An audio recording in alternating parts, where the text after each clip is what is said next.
The Federal Communications Commission has determined the following content to be emotionally harmful. Funny things that you think's funny aren't funny. Give me cocks all the time. I want cocks all over me. The Alan Cox Show kicks ass, man.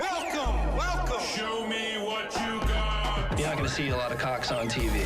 Alan Cox from the Alan Cox Show. I don't know what it's about you, but I can't even stand your voice. I think you're the biggest asshole alive. It's going to be a great show. Let's kick it.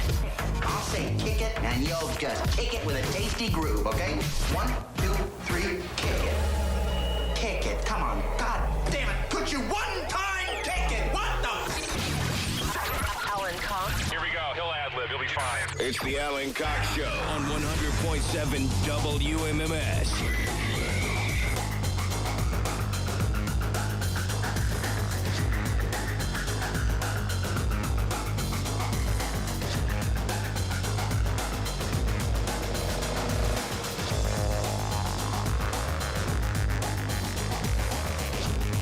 Hey, what's going on, everybody? Good afternoon. Hi there. Greetings.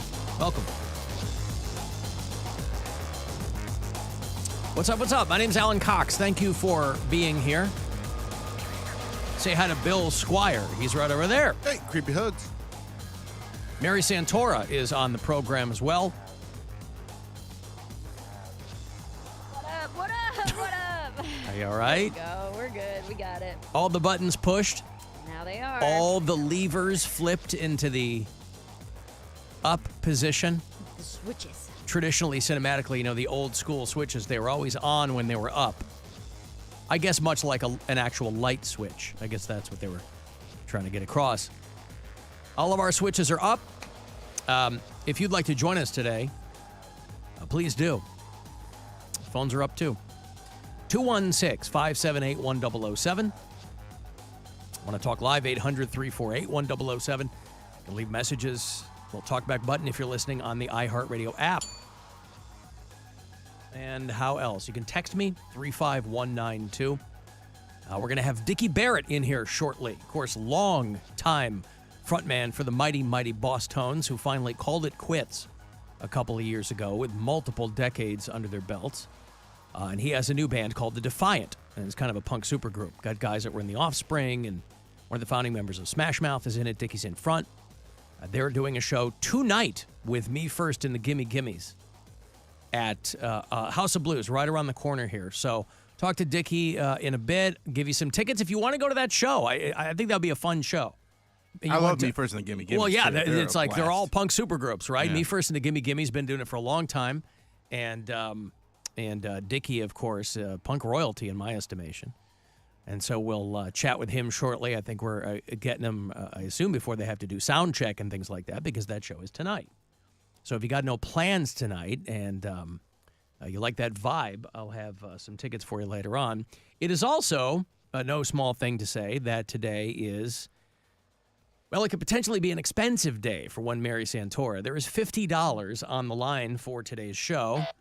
If you were not with us for the last segment of yesterday's show, and Mary, seemingly out of the blue,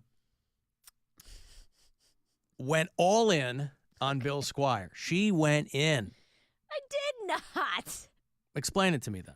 I didn't yell at him Tell or me. anything. I didn't say yell. I offered him. I didn't say yell. I said you went in on him. Mary having a superiority complex about what's good comedy and what's not, thinks that I make too many jokes about a certain subject that I will not even bring up. I didn't even think of it as a superiority complex. It's something that she doesn't like about your approach to some of the conversations here on the show.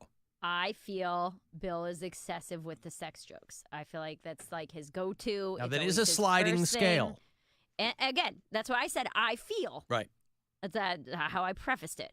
So yesterday, after probably the thousandth and eighth joke that he had made about sex, I offered him $50 When we today. recalled it, I believe it was the second. It was the 40th. I offered him $50 to make through the entire show without making a single sex joke, pun, innuendo, any reference to sex, no stories about sex, if he could make it 4 hours of his life without talking about sex. Why such a small amount? Because it's not worth more than that to me. I see. If he would have said no, I'd have been like, fine. It's not worth $100. Bill, the likelihood that you will leave the show today with Mary's $50. Listen, I'm here to entertain the people listening to the show. So if there's a joke that I think is worth making, It's a $50 joke. It's a $50 joke. I'm going to make the joke. I mean, you can't steer the show away from something because Mary doesn't like it. I understand. And I'm not saying you have to do anything. That is just simply a bet, and that's how bets work. You're saying there's $50 on the line, yes, right? If you can do this, or if you're willing to do this, or if you want to do this, here's your option. Bill seems pretty stubborn about it, in that I'm being judgmental, and I am wrong, and he can do whatever he wants. Well, those are two different things. You are being judgmental. I can't say that you're wrong because it's just how you feel, but you are being judgmental, yes. But you got to own that. You have to own that. Yeah. You're putting $50. Is it judgmental, or is it just I don't like this? No, it's fundamentally you are judging that is a lesser form of comedy. Okay. Yeah. Then yeah. So then yes. It's a $50 judgment. Yes. Whether or not it will be levied against you, because he's not out anything. You could be out $50. It's not like he owes you 50. Do it. Right. That's it. Mm-hmm. Can you go 4 hours without being sexual? Now, that's a different thing, too. Can he go 4 hours without being sexual? I don't think so. On the show. If you know Bill Squire, you know that he exudes sexuality, right? Pure male animal magnetism. And there's no way around that. You're talking about his verbal choice of comedic content. Yes. Yeah. On this. Because, boy, I'm telling you what, you want him to stop being sexual. First, get me out of this room because he's going to be all in a froth. And I'll have to go into one of the other studios. Bill, your thoughts on this? This is, of course, it's just a gentlemanly wager. Yeah, it's a. He seems mad, to be honest with you. I'm like, that's okay too. I don't like being. There's judged. nothing saying that. There's nothing saying that he can't be mad at it. There is a judginess to it. But I think he has accepted your terms. Yeah, but a bet's a bet. Let's go. Right. Now, as I understand it, recalling from yesterday, as I was doing my post-mortem on the show, is that the other half of this is that I get to play all the fart noises I want. Do whatever you want. It's your show. I can't even, I mean, your name's on the show, brother. You do whatever you need to do. Yeah, but I know you don't like those either. Doesn't matter. Well, I like to know what people like and what they don't like. Now, again, I will never, ever point this show in the direction that the audience might tell you to, because the audience doesn't know what they're talking. They don't know what they like, what they don't like. You can never do that. That's the death of anything creative if you try to do it by committee. But there's $50 on the line. And it could be in Bill Squire's hands. Or Venmo. Venmo, that too. I mean, it will eventually be.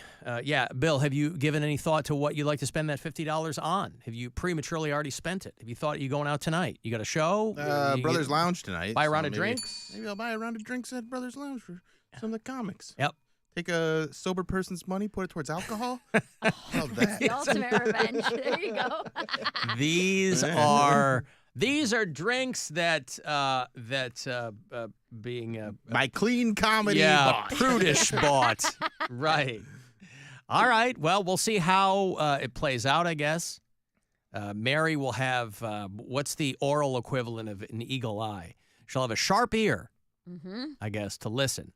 Now, how will we, because I've got other things going on back here during the course of the show, so I'm not always, I'm going to require you to be tuned into that. But yeah.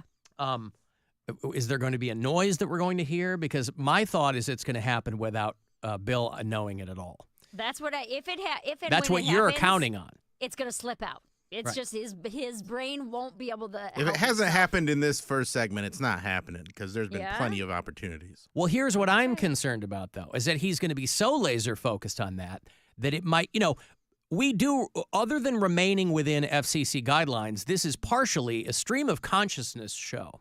Mm-hmm. And so to ask Bill to focus on suppressing his id, that might take him out of the normal rhythms of just having a natural conversation. That's the point, though. They say that men think about sex an average of 20 times a day, which certainly seems low.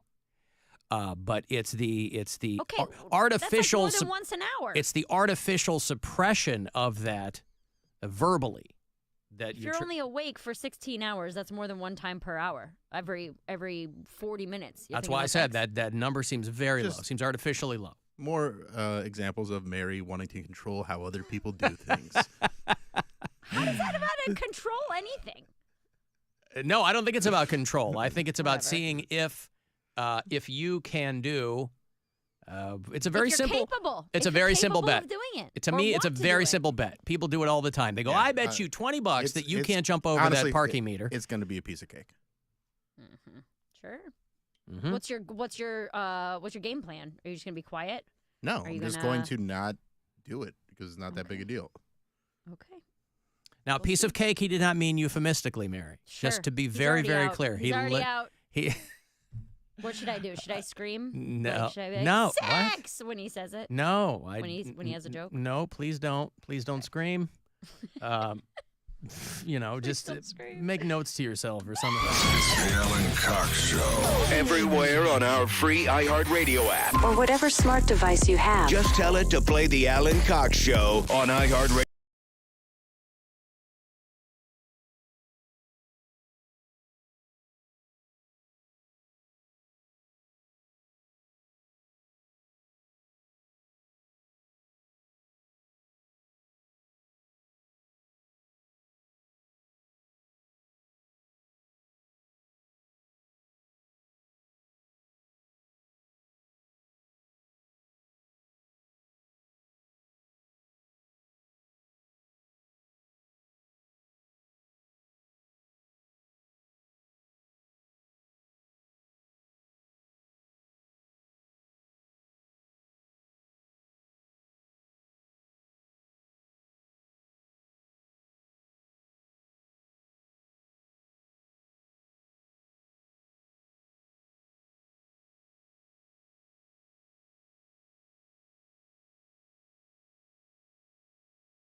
Guardians game tonight, as a matter of fact, 2 of 4 in Boston. Is it in Boston or it's here? It's in Boston. In Boston. Yeah, they didn't play yesterday in Boston and today here. I couldn't remember where they played. Yeah, Guardians at Fenway. Shut them out yesterday. The show game tonight, 7:10, 6:35, when we will get you into your pregame coverage. Dave Matthews Band, we mentioned this yesterday, on the last day of fan voting over there for induction into the 2025 class over there at the Rock and Roll Hall of Fame. No big surprise. It was kind of a fait accompli if you get to the point of last day of fan voting, but Dave Matthews Band ended up on top of the fan vote. But an interesting kind of factoid with the Dave Matthews Band. You know, they've been doing the online poll to make the audience, give the audience the illusion of inclusion in the Rock Hall. They've been doing it about a decade. And every single year, the number one vote getter in the fan vote has been inducted into the Rock and Roll Hall of Fame, except one time a band didn't get in after getting the number one fan vote, and that was the Dave Matthews Band. 4 years ago, they were nominated for induction in 2020. And I think that might have been their first year ballot. So far, they are the only number one fan vote getter to have not gotten into the Rock and Roll Hall of Fame. So whether or not that'll change this year, I don't know. But Peter Frampton, Foreigner, Ozzy, Cher, Lenny Kravitz, and Kool and the Gang. This year's top 7 vote getters will comprise a single fan ballot. I thought this is so confusing to me, and maybe I'm the only one being confused by it. I thought that the band that got the most fan votes got an extra ballot for them. I thought that's what it was, too. I have no idea how it works. I don't either. It says this year's top 7 vote getters that I just read you will comprise a single fan ballot added to a pool of more than 1,000 votes. I don't know what the hell that means. Unless that's poorly written, I don't know. All but 6 artists who have made the fan ballot in previous years are now Rock Hall inductees, those 6 who are not in. Dave Matthews, Soundgarden, Cyndi Lauper, Warren Zevon, Fela Kuti, and Iron Maiden, who are still inexplicably not in the Rock and Roll Hall of Fame. But by the end of this month, we will know who's going into the class of 2024. By the way, Dave Matthews Band here in Cleveland, I will have tickets for you all next week. If you're still carrying a torch for the Dave Matthews Band, they're going to play Blossom on June the 25th. That is a Tuesday night. Oh, a summer eve. I won't be able to go because I'll be at Ben Folds. Oh, is that the same night? Yeah, so dang it. Where is that, That's Jacob's just too Pavilion? much white people music on one night. That is a lot of white people music. The conflict. Because I would actually go see Dave Matthews Band just to see them live one time. Now, I hear it's a fun experience. What color Crocs do you think you'll wear? I'll probably wear these white Reeboks that I'm wearing right now. All right, These sir. are all white Reeboks. All right, sir. I Or remember some New Balance, maybe. Maybe some Nike Monarch 2s. Oh, boy. Oh, those are good. I didn't know anything about Dave Matthews Band. And then in college, I was working at a bar, and we had like a cool bar manager whose daughter was like a bartender there. You know what I mean? She was like younger and hot. And her daughter, and their son were all going to the Dave Matthews Band and concert, and they were talking about how they had to stock up on weed, that they needed to buy a bunch of weed before the Dave Matthews Band concert. And I was like, for what? Like, to listen to this weird, chill music? And they're like, oh, you don't get it. Everyone at Dave Matthews Band concerts are lit. And Yeah, but everyone at every concert now is lit. Well, I get that now, but this was like maybe 2010. I see. And so I didn't realize that was a, like... Stoner band? Yeah. Yeah. But why, though? Well, I don't even think of Dave Matthews as a stoner band. They're just like, because they're not even a jam band. They're a very, very musically accomplished band. I mean, their drummer, Carter Beauford, is one of the best guys doing it. But I don't think they're not like Fish to me. They're not like Fish, but they are their own kind of jam band. They are their own kind of, like, they're not just going to play the song exactly how it sounds on the record. They're going to get up there and go, get into a groove and kind of just see where the night takes them. And one of my favorite videos is there's a video of Dave Matthews dancing on stage, and the caption's just, "There's no song that they play where he needs to be dancing like this." I love that. That's one of my favorite videos. Usually he 'Cause he's just just stands. True. Usually he just stands in place and like wobbles a foot or something, you know. Yeah, in that video, he was going crazy. But the Dave Matthews Band were also kind of an interesting anomaly in music at the time in the mid-'90s because they had built up such a following regionally. They were a band, I think, out of Charlottesville or something. Dave Matthews has an international a background. He's from South Africa, but his dad's British or something like that. But anyway, he and these other guys, I think, went to college in Virginia, or they met in Charlottesville or something like that. By the time, like, they didn't really need a record contract. By the time they had gotten signed, they were already a big deal because they had such a regional following. They could tour and make money. There was a few bands like that in the back early when you were 90s. selling mixtapes. Hootie kind of did it that way, too. Hootie kind of did that way. Who's the Spin Doctors? They did it that way. Okay. But the Dave Matthews Band, when they got signed to RCA Records, they were kind of like, yeah, we're going to do this because it'd be cool to have, like, you know, worldwide distribution. But we definitely don't need it. But anyway, so the Dave Matthews Band wins that fan vote there over at rockhall.com. And they will be here this summer, June 25th. You hear that hum back there? Yeah. God, they're doing all sorts of stuff over constant there. construction next door on the other side of this wall, and it's just constant rumbling and humming. I can't hear it. I was back. No, I in- know you can't, but I mean, we're right here against the wall. Yeah. You know? But I'm saying it's like not coming through. That's good. I mean, It's more like we feel it. yeah. Vibrations. Yeah. I thought, talking about bands that are in the Rock and Roll Hall of Fame, I'm not sure why this isn't getting as much attention, but I thought it was kind of cool. You know, Green Day is in the Rock and Roll Hall of Fame, and Dookie has been added to the Library of Congress. They have this thing called the National Recording Registry, where every year they will take a couple of dozen artists and releases, and they'll put them in. And based on their, the quote is based on their cultural, historical, or aesthetic importance in the nation's recorded sound heritage. It's very hoity-toity. But basically, they'll grab a whole bunch of artists and releases and go, these are going into the Library of Congress. And Dookie is one of the records going in there. I wonder if Green Day in 1990-something, I mean, they were together a few years before Dookie. 94 is when that came out. Yeah. Late 80s, early 90s, if Green Day was like, someday, you can never foresee what's going to happen, but say we're going to be not only in the Rock and Roll Hall of Fame, but in the Library of Congress. So the artists getting all of the attention for this are like ABBA. They put Biggie's Ready to Die in there too, which I thought was cool. But they added 25 additions to the National Recording Registry, and a lot of them are old. Who could forget Clarinet Marmalade from 1919? That's going in there. Classic. I don't even know if that's something that I could bring up. I don't know if the Clarinet Marmalade is something that... You'd know it if you heard it. I mean, I probably would. That's the one with Christina Aguilera. And, right. Yeah, clarinet marmalade. Voulez-vous coucher avec moi ce soir? Uh-huh. Lady Marmalade, I believe is what it was called in a previous incarnation. The Clarinet Marmalade from 1919. So that's in the National Registry Oh, of I do Songs. recognize this, Yeah. actually. This Never was, knew what it's called. I think I heard the Skrillex version. I don't know the original. This is Lieutenant James Reese Europe's 369th U.S. Infantry Band. Pretty exciting.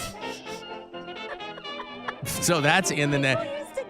This, to the United States of America, this is the music that people are like, music's getting out of control. Yeah, they really were. Listen to this stuff. It is a little much. How did Lieutenant James Reese Europe's 369th U.S. Infantry Band come in so low on the fan vote? Is what I don't understand. Rolls right off the tongue. The Kohaven Polka, that's part of it too. But to the United States Library of Congress, this recording is as important as Green Day's Dookie. So imagine the that. cultural influence is just undeniable. Yep, the Kohaven Polka, that's another one that's in the Library of Congress. See if I can find having a good time. Is that how that goes? No, no, it's there you go. That one from 1928. Rudolph the Red-Nosed Reindeer has been added. That's a song from the late 40s. Tennessee Waltz, the Patty Page version is in there too. So yeah, there's some songs you've never heard before. There's some real left turns as well. This is Can in you the imagine library. writing a polka song and then you go to play it for everybody else and they're just like, yeah, we already know this one because They all kind of sound the yeah. same, yeah. But to the untrained ear, the accordion and the whole thing. And then this is in the Library of Congress. No, I'm kidding. I'm kidding, right? That's not really not eligible yet. ABBA and Biggie, some Perry Como, some Jefferson Airplane. Ain't No Sunshine from Bill Withers. Great song. Incredible song. Lily Tomlin's 1971 comedy album, This Is a Recording, is in there. And I was kind of surprised to find out there are 13 comedy albums in the National Registry, and Lily Tomlin is the first woman to be inducted. That's a surprise? Well, it shouldn't be, because it's not like there's 100 of them. There were only 12, and of course they go back. It's mostly guys doing comedy back then. It's like Carlin and Pryor and, people you'd never heard of. Imagine Bob Newhart. Bob Newhart is in there, yep, and Mort Saul and Tom Lehrer and those old-timey guys. But I don't know, I guess I thought maybe like Mom's Mabley or one of those party records would be in there, so I was kind of surprised that Lily Tomlin was the first one in there. But she is the first woman to be added in the comedy section for the Library of Congress. Ooh, what's this song? Louis Armstrong. I don't know if he's in there. But anyway, Green Day's Dookie. That's the one that jumped out at me with Blondie and ABBA and all that stuff. And Biggie. And Wide Open Spaces by The Chicks. Of course, back then they were the Dixie Chicks. 1998. But that would be, and I assume that these people get some kind of a plaque in the mail that says, hey, welcome to the Library of Congress. Some people will call it the Library of Congress because that's silly. Don't Worry, Be Happy from Bobby McFerrin is in there. And the Cars debut album. Ooh. I got money here. It is $1,000. As promised, we're back on it. Plenty of money to hand out courtesy of the Buzzard Bookie. So I hope you win. Good luck. This is your chance to bet with the Buzzard Bookie and win $1,000 now. Enter this nationwide keyword at WMMS.com. Money, that's money. Enter it now at WMMS.com. Hey guys, weighing in on the muscle car thing. Muscle cars of the bygone era are garbage compared to any modern car. Bill's car would walk away from a 67 Camaro in the rain. So would a Honda Civic. So would any modern car. Alan's Ford Fusion would destroy a 1976 Pontiac Firebird. I had one. I don't know if any of that's true, by the way. That to me sounds like it's He said in the rain. Yeah. Oh, in the rain. Yeah. Oh, I No, see. in Lorraine. It was a little muddy there. In the rain? Oh, To okay. race it only in Lorraine. Uh-huh. And it'll win. Okay. What about in what about in the dirt? In the dust? That's too much. So in the rain, I could, in those old movies, they'd be like, hey, want to drag? I could pull up to the light in my 2015 Ford Fusion, and I could be next to a 76 Camaro, and it was raining, and I just peel the F out of there, right? And there'd be a girl way up there waving a huge checkered flag to prove that I had won. Yeah, we got into a muscle car thing yesterday, or the audience did. Well, we don't care. You but, brought up a muscle car, and then somebody got mad. I called your car a muscle car. Yeah. And they said, "Ooh, it's a V6. It is a V6. But I didn't even know how he knew that. Because I mentioned it on the show, and people pay attention. But you could have had a V8. I was not trying to get balance while I'm walking down the street. Oh, okay. Well, balance is very important. I walked out here to get my lunch. Remember those old commercials? Earlier today, and there was a guy just yelling into the intersection. And my first inclination is always to stand there. He wasn't yelling at someone. This is someone who was unhoused, and or certainly looked at, and just yelling into the intersection. And my inclination is to stand there and just see how that conversation is going to unfold. The conversation that he's having with no one, unless he has really, really good hearing, and he's actually having a conversation with someone who's much farther away than I can see. That would be amazing. This guy could have been an X-Man for all I know.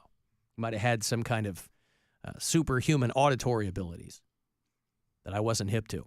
But I'm going to go with the simplest explanation, which that he was just screaming into the intersection. The abyss. Right here on the east side, Bill. East 9th, right here, right? The near east side. Gotta get it out. Gotta get it out. I think they're almost ready to open up the sidewalk next door. I think they're getting ready to pave that over. That is exciting. That's going to be a banner day. That's going There's to be a game changer. Construction right next to us. You picked the wrong time to move to New York, Mary. You're going to miss this whole new sidewalk going in. We got a whole sidewalk now. Take that in your walking city. I have asked them. I have inquired with the appropriate people here next door. I've asked if I can cut the ribbon. Now, they were quick to tell me that that's not a thing that they do when they open up new apartment buildings. But I said, well, could we make it a thing? Because, and it's my fault, I prematurely purchased the giant scissors. And now I have I know. We talked about this. No, you and I talked about when I bought the giant spoon. I know, and I tried to explain that you don't need to buy giant objects until you're 100% certain that you can use them. Well, I mean, still haven't used the How spoon. many giant checks do you have? Huh? How many giant checks do you have? Blank. Those are comically large fake checks, Mary. I know what I'm they talking are. about a very real metal giant scissors. So I can cut this ribbon. You can probably next use door. those as something else, though, like hedge clippers or something. I don't have a hedge, Bill. That's Grow a fixable. hedge. Oh, now I've got a reason to grow a hedge. Hey, that's not a bad idea, actually. Would you like us to take up like an offering for it? We could start you a hedge fund.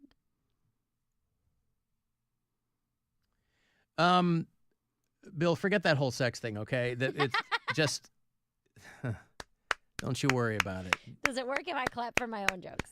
Does it work? You tell me. Does it work to clap for your own jokes? Does it work? Try that at the stand later. I was gonna say, does it work at the stand? Listen, I'm going bowling tonight, okay? Hey, everybody, I'm Mary Sam. Santora. Give it up for me, and I'll join you.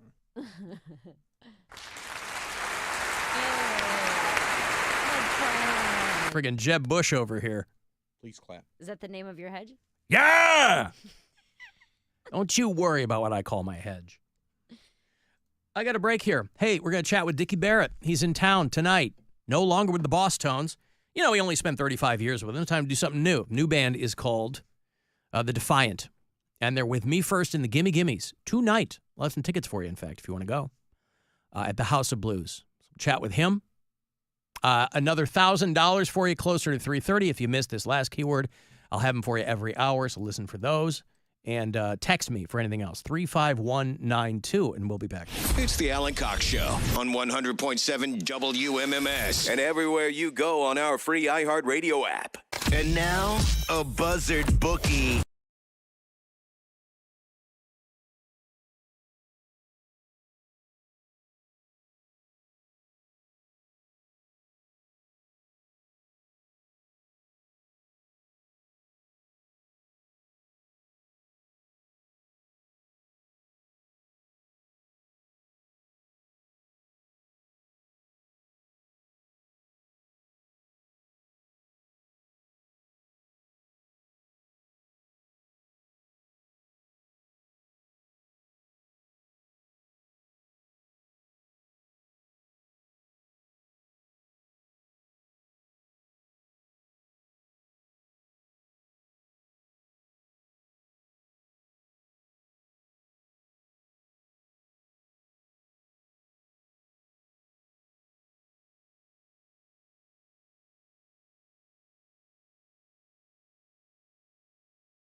97 WMMS.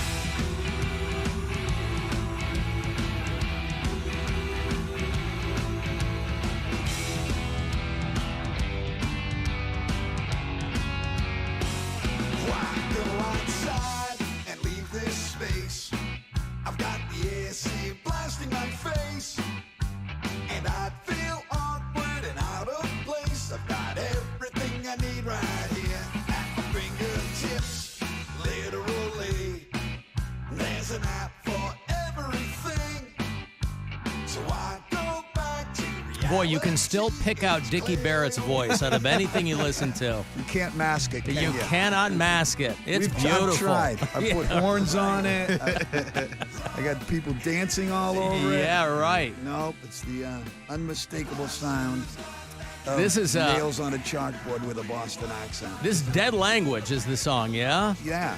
The new band with Dickie Barrett and some of his pals is called The Defiant. And they are right around the corner tonight doing a show at the House of Blues. Right down, less than a block away from here, in the shadows. I walked over, knocked on the window, said, Alan, let me in. Yeah, we used to be out in the sticks, so I love when people come in now because they're usually just down here or whatever. How do you like it here? It's great. It's fantastic. You like being down here? I do, yeah. It's better than going all the way out in the back of an office park. I mean, you know. Right. People walking by. We used to be in the window studio, but the novelty of that kind of wore off. You won't recall this. At you? Yeah, you won't recall this. I probably will. You and I met about 25 years ago. You got a familiar face. When I had just moved to Pittsburgh to work for a radio station there, and they used to do a thing Journeyman. called Journeyman. Yeah, kind of. Yeah, been around.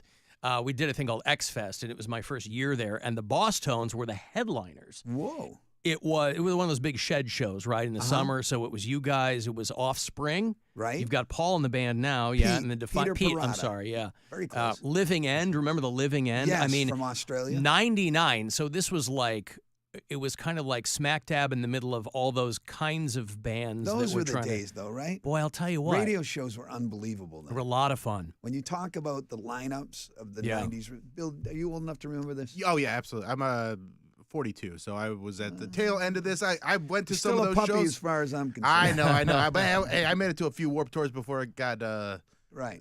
Too out of got different, right? Yeah, it got different. Exactly. Good way to those put it. Warped Tours were huge. Oh, they're incredible. And those radio festival shows, the one you're talking about, I mean, that's an incredible lineup. Yeah, we had Liars Inc. and it was Orgy and Stained, like bands that were like, other than you guys, that like a lot of those bands now that got huge were just kind of blowing up, right? Yes. But again, you and I spoke, and you couldn't have been nicer, and so that's always kind of stuck with me. You know, when people talk about people that they've met over the course of their career, that like Dickie Barrett is just so. If he's someone immense, says, "Who's a nice guy that you met?" I'm in that. Group. Yeah, absolutely. Yeah, thanks over so much. rock and roll people and things like that. That makes me prouder than anything I've done. Well, I get invited back to a lot, even in my advanced age and the advanced stage of my career, and the fact that I'm asking lightning to strike me twice with a second band here. But in fairness, it is sort of a punk rock, that era super group. As you mentioned, Pete Parada plays the drums, and he played for 15 years with The Offspring. He played with Face to Face and Saves the Day. And then Greg Camp. Smash Mouth, like he was an OG Smash Mouth, right? Him and Harwell. He wrote the hits. Yeah. 90s superstar for sure, Greg Camp. And then I got my friend Johnny Rio plays the bass. He's from a Boston street punk band called the Street Dogs. And then Joey LaRocca from Los Angeles. He was in a band called the Briggs. So I do have that advantage. And we're out on the road, and this is our fourth show on this tour. These have to be guys that you had crossed paths with for a long time. Yeah. Yes, I put a pin in it and said, hey, maybe someday you might one of these days work with. We should get together and try something. And it was fairly successful. We're very happy with the record we made. I remember it's a great record. I was listening to it. Yeah, it is very good. It's fantastic. Yeah. Good. The 40-somethings like it. Yeah. Us young pups. It's testament with the kids. The kids love it. Yeah. But go back further than that, because it would have been beginning of January of 2022. Okay. Boston Globe, which is one of the newspapers that I would read online, it says, the mighty, mighty Boss Tones are calling it quits. Right.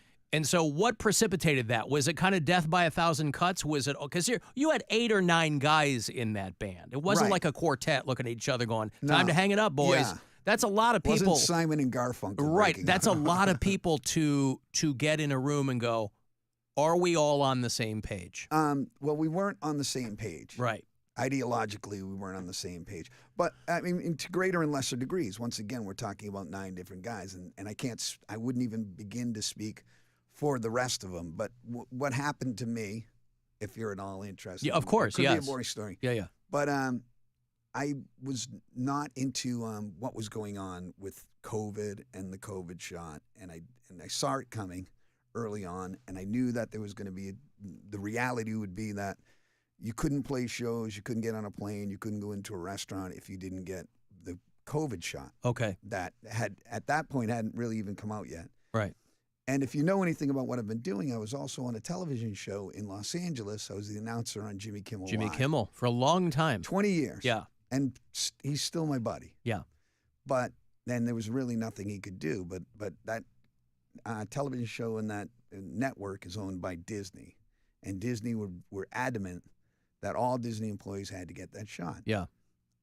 I didn't want to. I didn't want to signal that way. I didn't want to say to Boss Tones fans, hey, you know, your favorite or now your least favorite ska punk singer is not complying, is not part of this, is not going to do it. I didn't want to publicly really say anything. Right. I didn't want to be a hamburger. You didn't even really want him to be a political statement. You just like no, I just didn't want to be the wanted poster child. You're like, I don't want to do of, this. The face of this is hold off. I'm not into it. And then it was the one size fits all didn't seem right to me. None of it, the way they were positioning it or the way they were bringing it to us is like everybody's just got to do it. It didn't seem right. It smelled bad to me. Didn't like it. Sorry for those of you who did or who were into it. Fine, but I was allowing you that choice. So you're saying that because of that, that's what kind of removed a lot of those opportunities. So the Boss Tones were a casualty of COVID, essentially. Yes. Once the Disney mandate came down, and I was gone from the television show. Gina Carano too. Then it came. There's other people. She was over on Disney, and she had a few other things. I was going to say she had a few other things. She was leaning into like some conspiracy stuff. You're just saying I was a guy who didn't want to do this. No. And I ran afoul of whatever the corporate thing was. It was all everybody all in or nothing. And I guess I thought that you had left Kimmel by then, though. I guess I thought once that happened, then it was okay. What is now Dickie's becoming the face of this thing. It's more public. Okay. And the band got nervous and thought I was, possibly leaning. Because it was getting so politicized. So politicized. Yeah. Yes. And I was like, look. I don't have to be out on this. I don't have to be. But turned out I did. And I wasn't going to lie. I wasn't going to pretend I did. Yeah. I wasn't going to get a fake card or that kind of thing. Right. So that happened. So through the discomfort, it was the guys were like, we're too old for this. We didn't sign on for this. We don't really know where it's coming from. They just want to go out and play rock and roll. Yeah. And as did I. Yeah. And I did not want the band to break up. I didn't want us to part ways. And we're still in the aftermath and as the dust settles and because with all due respect to the Mighty Please Boss show Tones. me respect. No, not you. I'm just kidding. With due respect to your bandmates, right? You'd be hard pressed to find an average fan who could name the other guys in the Mighty Boss Tones. Dickie Barrett, for better or worse, was very much the face of that band. So for them, they probably didn't even feel like they had the opportunity to go, well, we'll just get another guy to front this band, right? And we're going to go out. Maybe people would accept that, but you're so closely identified with that's everybody involved is in a tough spot there. It wasn't comfortable. And that was kind of the New World Order and the state of affairs at that time was everybody was in a tough spot. You couldn't really, you got it coming, you got it going. And had you been living in L.A. then? Yeah, because you're doing the Kimmel thing. I had lived in L.A., but I had moved to Arizona. Okay. And I moved to Arizona because I had kids, and the lockdowns were pretty stringent in Los Angeles. Yes. And I had kids younger than I probably should have. A lot of people left town. Yes. During that whole They're thing. They're still leaving. Still leaving town for other reasons, but yeah. Are people coming back? Yeah. Some are. Yeah, there's a lot of people. They're finding that the people who decamped to Texas because it looked like this amazing thing, they're like, oh, there's a whole lot of other reasons that Texas is problematic. So there are people going back to California. Again, these are people of means, right? I mean, people who have the good fortune to do that. Can buy and sell a house. Yeah, that's right. So Arizona is still your home? You're still out there? That's where living? I live now, Yeah, right.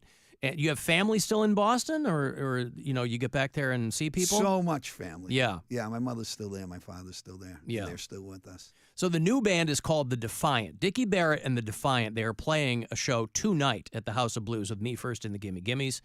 And I went down a rabbit hole kind of preparing to talk to you again of the Bosstones on Saturday Night Live. This is when the impression that I get was like whatever year that was, that late 90s that blew up. And on Saturday Night Live. 1997. 97, yes. There you go, yeah. And how far in were you guys by then? I mean, you guys started in like the friggin' 80s, right? I mean. That's a good question. Maybe you weren't 95. I mean, right. you gotta. We were just kids hanging out together, you know. Yeah, but I have to think at the beginning, because there kind of was that mid '90s wave that you guys were kind of caught up with all like the bands that I mentioned earlier from Pittsburgh, right? Those kinds of lineups. But when you guys first started, there had to be 0 bands who sounded like you guys. Well, in Boston at the time, there was lots of bands and lots of great bands. College Town, great scene, great musicians, and we had lots of venues.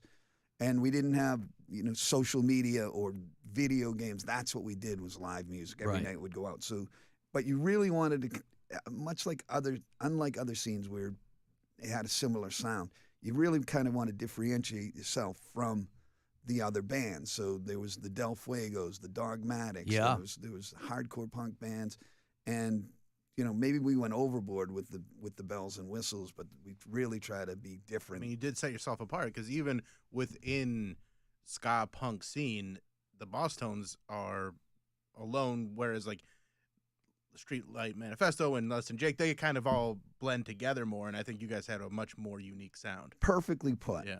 Thank you for saying that. You're yes, welcome. Yeah. But I didn't want you to get in trouble for saying it. That's what. I know somebody's gonna be like, Streetlight Manifesto so different than Less Than Jake. So what drew and I you? love all those bands. Yeah, what drew you to punk? When I was playing in bands, I was a metal guy. I still am, but I have a great affinity for like punk and hardcore and those kinds of bands. What drew you to that as a young guy? I was a lyric writer. I liked writing poetry from a very early age, and I loved rock and roll. And then I listened to heavy metal singers and the way they sang, and I go, oh, there's no way I could ever do that. Right. And then I listened to punk singers. Hitting the high C's and stuff. None of that stuff. Right. And then, but I listened, and that's what appealed to me about punk, was I can be a part of that. Yeah. And that's something I could do. And it was an early age, and I was trying to figure out, and I loved that it came from out of nowhere. All of a sudden, all of these great bands existed. And I'm talking about 77. Yeah. 78. Was the Boston scene competitive? Was there camaraderie? I mean, what was that? That punk aesthetic means different things to different people. No, which is, it was very inclusive, very brotherhood and sisterhood and all of us, and it was a scene. And the Bosstones did this, Scruffy the Cat did this. Yeah. I could name the Outlets did this, but it was very accepting.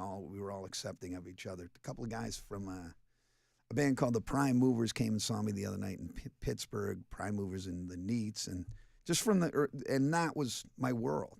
From there, I moved into ska music, because we were heavily influenced by the second wave of ska, the two-tone movement. What was was it just the luck of the draw? It's kind of a stupid question, but I'm kind of laser focused on when you guys were coming up. Was it just the luck of the draw that you guys were able to kind of pull away from the pack? Did you go on the road more? Did you do more shows? Did you just have people coming to see you? We were willing to take the circus on the road. Yeah. Hey, give me some names of like the early Cleveland venues. You got Peabody's Down Under. You played there. The Odeon. Yeah. I mean, the Gora is still around, but they had the ballroom back in the day too, which is where you mentioned bands like Saves the Day and even Goldfinger. And then there's Nautica, which I think I saw. That's where they did the Warped Tour in the early days. Right. So yeah, there's those types classic of places. Venue. Beachland Ballroom, that's still around. What's that called? Beachland Ballroom. Okay. The Grog Shop. Right. Yeah, these are like the smaller, like I remember rock Peabody's venues. was one of the first places we went to, but early on we hit the road and stayed out on the road, and we were doing tons and tons Peabody's of is shows. legendary, and it had 2 iterations. It was down over in the flats, Right. and then they moved it over near the college, over by CSU. And when it was down in the flats, that's when it was. I mean, Chili Peppers played there. Right. Faith No More played there. Like a ton of bands came through on their way up. Bosstones played there, and it was. We'd go there for the afternoon battle of the bands for the high school kids. Yeah. Because I was in high school, all my friends would all play there, and I Is was there like, any- "Oh, it's crazy Is to there be any here." sort of Peabody's Down Under that still exists today? Not at Peabody's. No Class. There are some Venues, hardcore like kind of yeah. punk venues. The Foundry, No Class. Yeah. The Winchester. There's good stuff like spots. that. Yeah. Right. Yeah. So the Defiant. Yes. You guys, it's Dickie Barrett in front. Greg Camp, who was one of the founding members of Smash Mouth. Pete Parati used to play drums for The Offspring. Your buddy Johnny Rue from Street Dogs. Joey LaRocca from The Briggs. You guys all, at what point do you guys all get together? Were you all of similar minds about the COVID thing? Or did that not matter? We all are of similar minds for sure. Yeah. Yes. But not that it mattered, but Right, we were. right. And But at I mean, the time, you at that point, because it got so contentious with some people, and you're like, I just want to play music. You Yes. probably gravitate toward people that were like, hey, me too. Let's figure this out and do it. right. Yeah. Exactly. Yeah. Perfectly put. And so, but it was, I kind of, at that time, my world had completely, Yes. exploded. Yeah. And I'm like, oh, well, I'm probably never going to make music anymore. And then I started to think, well, why wouldn't I? And that's what I always do. And it's, good art always comes from those sort of troubled times. Sure. And so I called Greg, cold called him, and he was happy to hear from me, and said, hey, let's try our hand at this. This is something we've spoke about in the past in passing, and write some songs. And instantly it started to feel good. Right. Which if it didn't, we would have never spoke of it. You would never seen the light. Would have seen the light of day. Quietly Yeah. backed away from each Right. other. All right, we Yeah. tried that. Yeah. And then we started to include other people, and we just were brazen and said, let's go for really, really talented people and good, And all they could do was say no. And Pete was all in, and then Johnny was all in, and Joey the same way. So that's really how that worked out. And how has the response been? I mean, I have to imagine People that hate us with a white They hot can't stand it. passion. And- Yeah, right. And they're even madder that it's good. Damn it. Well, it is. I mean, but that has to be. That's what frustrates them. That has to be gratifying, though, for you. They want to say you suck. Now, but it's why do they different. want to say you suck? I'm just kidding. Oh, I don't know. I mean, He's the radio there's such a we contend with this all the time. There is such a just kind of there's a trolling mentality Oh, that a my lot of gosh. people have. So you Oh, never my quite know. I mean, there's people who will come out and just to Yeah. give you a hard time or whatever. I come from a time where you had to be a tough guy to be a tough guy. Yes. Yes. Now you don't really have to be. Yeah, right. But your audience finds you too. Yes. And that's a good thing. People who want to see what you guys are doing. And We get nothing but great response. I mean, Yeah. everything that we do, unless you go to maybe an Instagram post or something where people, like I said, get really tough. But for the most part, we get at the venues. I imagine at the shows and stuff, people love it. Yeah. From what I've heard of the band, which I started listening when I heard you were going to come on, and I was like, oh, this slides right into a lot of the music I already listened to, but it's still distinct and unique enough because there is a little bit more wisdom compared to some of the stuff that you would write when you were 20 years old and Right. things like that. So there's a little more. Don't spill that beer on my plaid suit. Yeah, exactly. And it's I wrote that it's 5 real times. real catchy.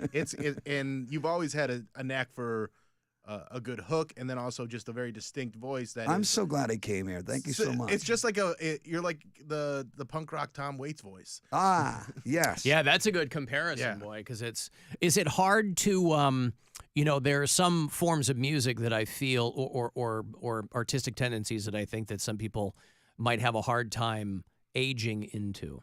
Punk, though, is one of those things to me where it's like it doesn't really matter because the aesthetic is the same. So it's in my heart. I don't that's know what I'm saying. any other way to be. Right. I don't. It's where I started from. It's where I came from. It's what I first fell in love with. It's what accepted me. Yeah. As a person. So I don't know any other way. And also having those guys and in the band, we all sort of agreed we wanted to make the same kind of record, which was those records from. Let's go back to the late 70s again when it all first broke, And when Elvis Costello was making records, or the Pretenders were making records, Yeah. or you can talk about the two-tone bands again, and all the Clash, of course, and that's how we wanted to approach it: make a record and have songs that worked together and weren't just individual songs, but sort of a collective that felt like they should live, and that's how we came up with it. You have to go, or you want to hang out for a minute? Can I? Yeah, I got to take a break, but you can. Yeah, we'll come back and talk some more. I'm trying to avoid load-in. Oh, well then I'll keep you here, and right. The budget's a little different on this Yeah, tour. of course. All hands on deck. Okay, let me take a break. We'll talk to Dickie Barrett a bit more. The Defiant are in town tonight. The brand new album is called If We're Really Being Honest, which is a great title, and it's available. And they're playing around the corner tonight at the House of Blues. I'll give you some tickets here if you want to go. Me First and the Gimme Gimmes and the Defiant tonight. What time does it start? Like 7, something like that? We'll give you that They'll when tell we come you. back after the break. There Tease you it go. out. Yeah. So I'll give you a pair of tickets here. Let me take callers 10 and 11. We'll do a couple of pair, and then we'll do some more after we get back here. The Defiant tonight with Me First and the Gimme Gimmes at the House of Blues. If you can go, because I don't want tickets going to somebody that cannot go. Callers 10 and 11, 216-578-1007 or 800-348-1007. Back after these. The Alan Cox Show. On our free iHeartRadio app and your favorite smart device. Just tell it to play the Alan Cox Show on iHeartRadio. Hey, this is Eddie Vedder. It's Mike McCready from Pearl Jam. Pearl Jam's brand new album, Dark Matter, drops this Friday. We're excited to get the music out there. Imagine hearing Dark Matter in a dark theater. Play the record twice, once in the dark. And once with mesmerizing visuals. Play it loud and a cool communal experience. Pearl Jam Dark Matter Global Theatrical Experience. One night only tonight. Tickets at pearljam.com. From the Universal Windows Direct Weather Center, WMMS Weather. A few passing high clouds this afternoon. Otherwise, sunny skies for your Tuesday with highs in the low to mid-70s. Chance of showers, maybe a thunderstorm overnight with lows in the 50s. For your Wednesday, periodic showers and thunderstorms. Highs near 70. This report is sponsored by Classic Toyota in Mentor. Visit driveclassictoyota.com. Shop Classic Toyota's tremendous new car inventory in stock. 4Runners, Tacomas, Tundras, and Camrys ready for you to buy today. Classic Toyota on Tyler Boulevard on the Auto Campus in Mentor or online at driveclassictoyota.com.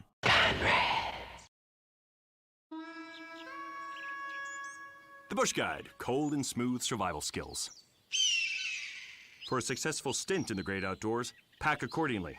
Place heavy essentials near your spine for stability in rough terrain, with light items near the bottom. Now, you may be wondering, where does the Bush Light go?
Wendy's establishment and get yours while supplies last. The new Orange Dreamsicle Frosty. Here for the now, for now.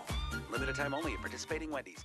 iHeart Podcast Update. This week on your free iHeartRadio app. Wrongful conviction. Featuring intimate conversations with men and women who have spent years in prison for crimes they maintain they did not commit. The Godmother. Telling the story of Eunice Carter, a hardcore antihero unafraid to bend the rules in pursuit of ambition, justice, and legacy. Hello, John Doe.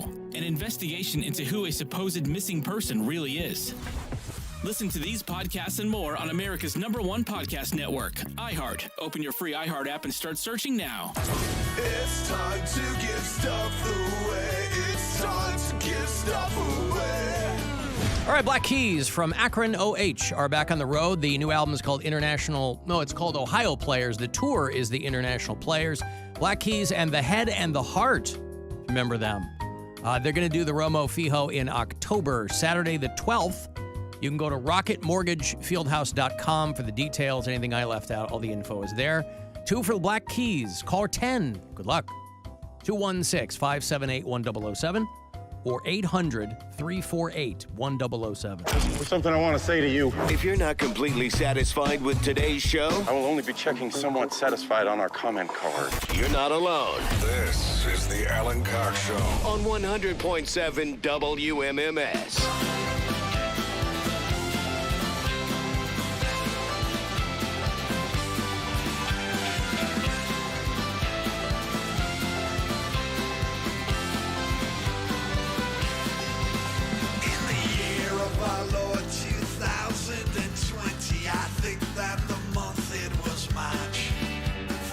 Match. We were asked to partake and to break down the arc of the arch. The roads did resist and the scoundrels. That's a track from The Defiant. It's called Where Did Lady Liberty Go off the brand new album, which is called If We're Really Being Honest? That's what it's called. And Dickie Barrett is Come here. tonight and hear that at the House of Blues. House here of Blues tonight with Me First and the Gimme Gimmes and The Defiant. Dickie Barrett. And a band called Ultra Bomb. Ultra Bomb? Yeah. Okay. Where are they from? One of the guys is from England. One of the guys is from the East Coast. And another guy is from Husker Du. Really? Yes. Minneapolis? Yes. You guys are jumping around on tour, or you're out with Me First doing We're out this with run? Me First, okay. yes. And how long? You said this is the fourth show. They've committed to us. Yeah. This is the fourth show, and I love the show. Spike Slauson and Me First and the Gimme Gimmes are tremendous. Also, C.J. Ramone is playing bass for Me First and the Gimme Gimmes. Really? Oh, that's Yes. crazy. Cool. Legendary, yeah. Your birthday is one day before mine. You're the 21st? I'm the 23rd. You're the 23rd. Are you the okay. 22nd? Or are you? Yeah, you're right. I'm just a dummy. Before or after, okay. We don't know our birthdays. Are you using words? Yeah, that's all I'm right. having trouble understanding them. Yeah. We were talking earlier about people getting into the Rock and Roll Hall of Fame. Was there ever a... Well, not you. Thank you. Thank God. No, but did you ever have traditional rock star dreams? Or were you like, nope, I like writing lyrics, I want to play music, I want to go out and have fun? I didn't think it would go. Most of my life, I Forrest Gump through it. Okay. I'm in places where I never, ever imagined You stumbled I'd be. into opportunity? All of a sudden, I'm here, Yeah. and why am I part of this? And, so... I mean, like, how did the Jimmy Kimmel thing come along? How did that happen? That came from doing this. Yeah. Is going into radio stations and being a nice guy. And, Yeah. And he's a journeyman too. He was a radio guy for a long time. Loves radio. Yeah. Still to this day loves terrestrial radio and everything about it. And I would run into him in different markets, whether it was up, in the Northwest. He was up there in Portland, I think, at one point. Then he was in yeah. Stations all had a run Phoenix in Florida. and Yep. when I went back home to Chicago to work 0607, the station next to ours, the news guy on the morning show used to be Jimmy's co-host, a guy named Kent Voss. Yeah. Who was That's this right. He talks about him. very funny writer, and Yeah. I think early on he probably had him in the writer's room Yes. for Kimmel Live. Back when it was, those early days where it was a bar and, right? They got Right. rid of that pretty fast. It was because- crazy. Yeah, it was wild. But good. Yeah. And fun, and I was glad to be there. Yeah, but a good time. But that's how I got in on that stuff. And did I ever think I was going to be Ed McMahon for 20 years? Yeah, that's great.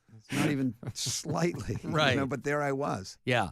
So you have a family, right? Yes, You've got I do. children. Are they small? Are they grown? They're, Are they? like I mentioned earlier, they're way younger than they should be, and it made sense and somewhat sense in L.A. And the plan wasn't to, bumble around in a band for 40 years and have kids, but yeah, I've got them. But you have them when you have that, them. Yeah. Yeah. Having said that, I can't imagine the world without them. It's funny, isn't it? I have two. I have two in college, but I have a second grader too. Yes. And so it's kind of like I was one of those I'm as a younger Dude, man. You have a second grader after raising two. Well, you were out. Second wife. I know. I was second wife. second wife. Yeah. I put one woman through that giant break in having. No, that's what I told my younger brother too when he started having kids again. I was like, you were almost out, and then I did it too. But as a younger man, not knowing where your career's going to go, especially if it's in some artistic endeavor, you go, well, I'm not having kids. It's a distraction or a family, all that kind of stuff. Yeah. And then you get older, also, and all those things change, kind of. Also, when people say to you, like, you don't understand till you have kids, and then you'd go, well, I know what kids are like. I was a kid, I can imagine. And, but then when you have kids, you go, oh, I get it. Yeah. I get exactly what they're saying. And I've been away now. And there's still plenty of people that have those kids and they go, nah, I still don't get it. Yeah. I thought I'd be one of those guys. Yeah. I really did. But, it's been I'm 3 days away from them and I do miss them. Yeah. So at what point, was there ever a time, I know you said in between the Boss Tones and the Defiant, you were kind of like, well, I don't want to stop making music. Were there times along the way where you were kind of, for whatever reason, you were like, maybe this is it? Was there like a fallow period for you, or like maybe you were in a dry spell and you go, maybe it's just not coming to me anymore? Or has that never been a problem for you? And once again, it doesn't have to exist if I write for myself or think for myself, and but it came quickly, and there was no writer's block or anything. It was I have things to still have things to say, and I'm going to say them. And I'm arrogant, and I'm probably a narcissist, or maybe I'm not, but I'm going to decide when I go to sleep. Well, you kind of have to be. Yeah. In any kind of artistic thing, you're not, with all due respect to people who do it, you're not selling insurance, right? Right. I mean, you really have to go all in on what you think you've got going on. Right. And that's largely to the exclusion of everybody else. It's Yes. the exclusion of relationships and all this kind of stuff. And so you really have to be surrounded by people who kind of know what that is, or can at least accommodate it, right? Perfectly put. Yeah. Thank you. What does your wife do? Is she in the business, or is she? My wife is a teacher. A teacher. Yes, but she was also she's from Worcester, Massachusetts. Yeah. But I met her in Los Angeles. Mm-hmm. And did you bond over your Massachusetts roots, or was that a coincidence? I said I went 3,000 miles to meet a Worcester girl. Yeah. But once again, I miss her too. Yeah, of course. She's a much better singer than I am. Yeah. Super talented and an actual musician, and now she's a teacher. Yeah. Were you as a much younger kid when the thoughts of putting bands together or writing songs or whatever is rolling around your head?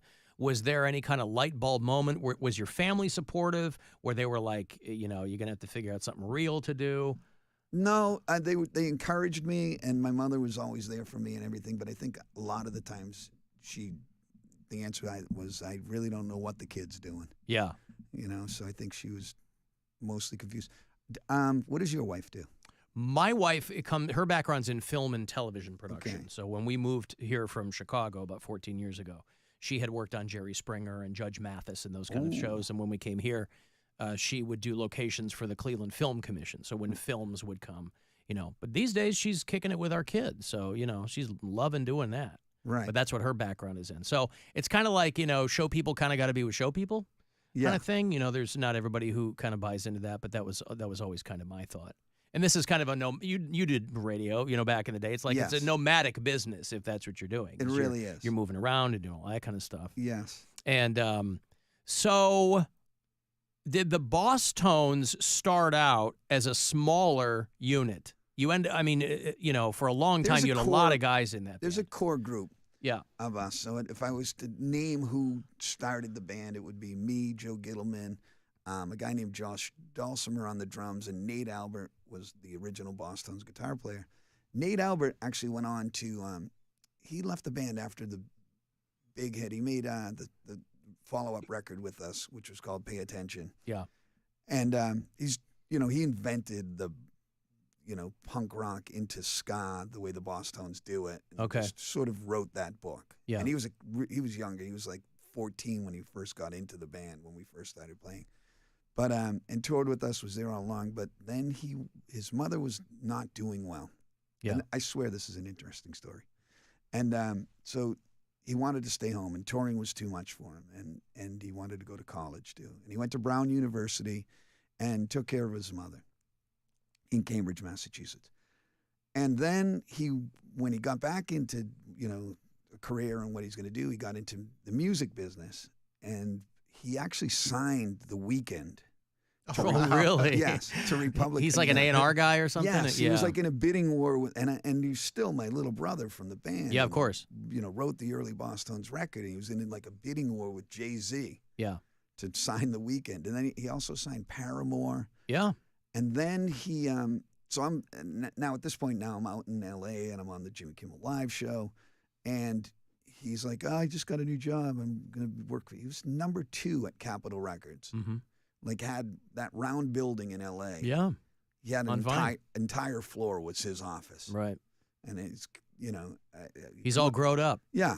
Come up to the 10th floor. Yeah. Well, that would Which be one's weird. your office? That would be, and he'd go, the 10th floor. The 10th floor is big my circle. office. Yeah. My name on the main door. Right. Well, it'd be weird too if you got to the point as you describe where he's signing artists who are younger.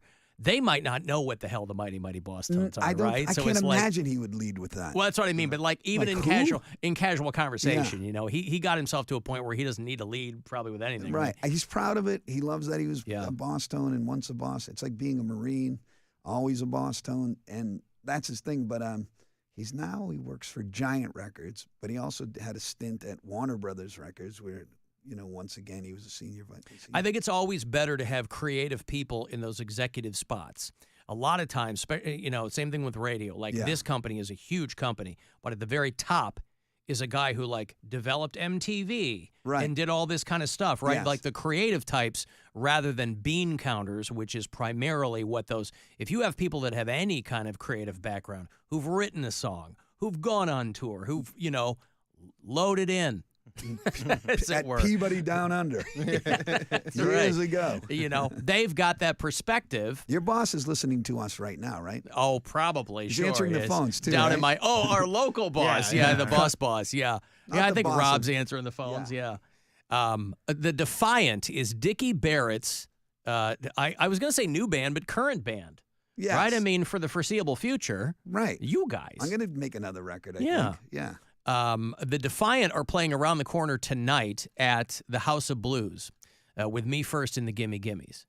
And the album is called If We're Really Being Honest. When did it didn't just come out. It came out last fall or Just winter or right at the end of the year. End of the year. Okay. Around Thanksgiving time. It was the perfect stocking stuffer, wasn't it? My wife said, "Do you really have to release it at Thanksgiving?"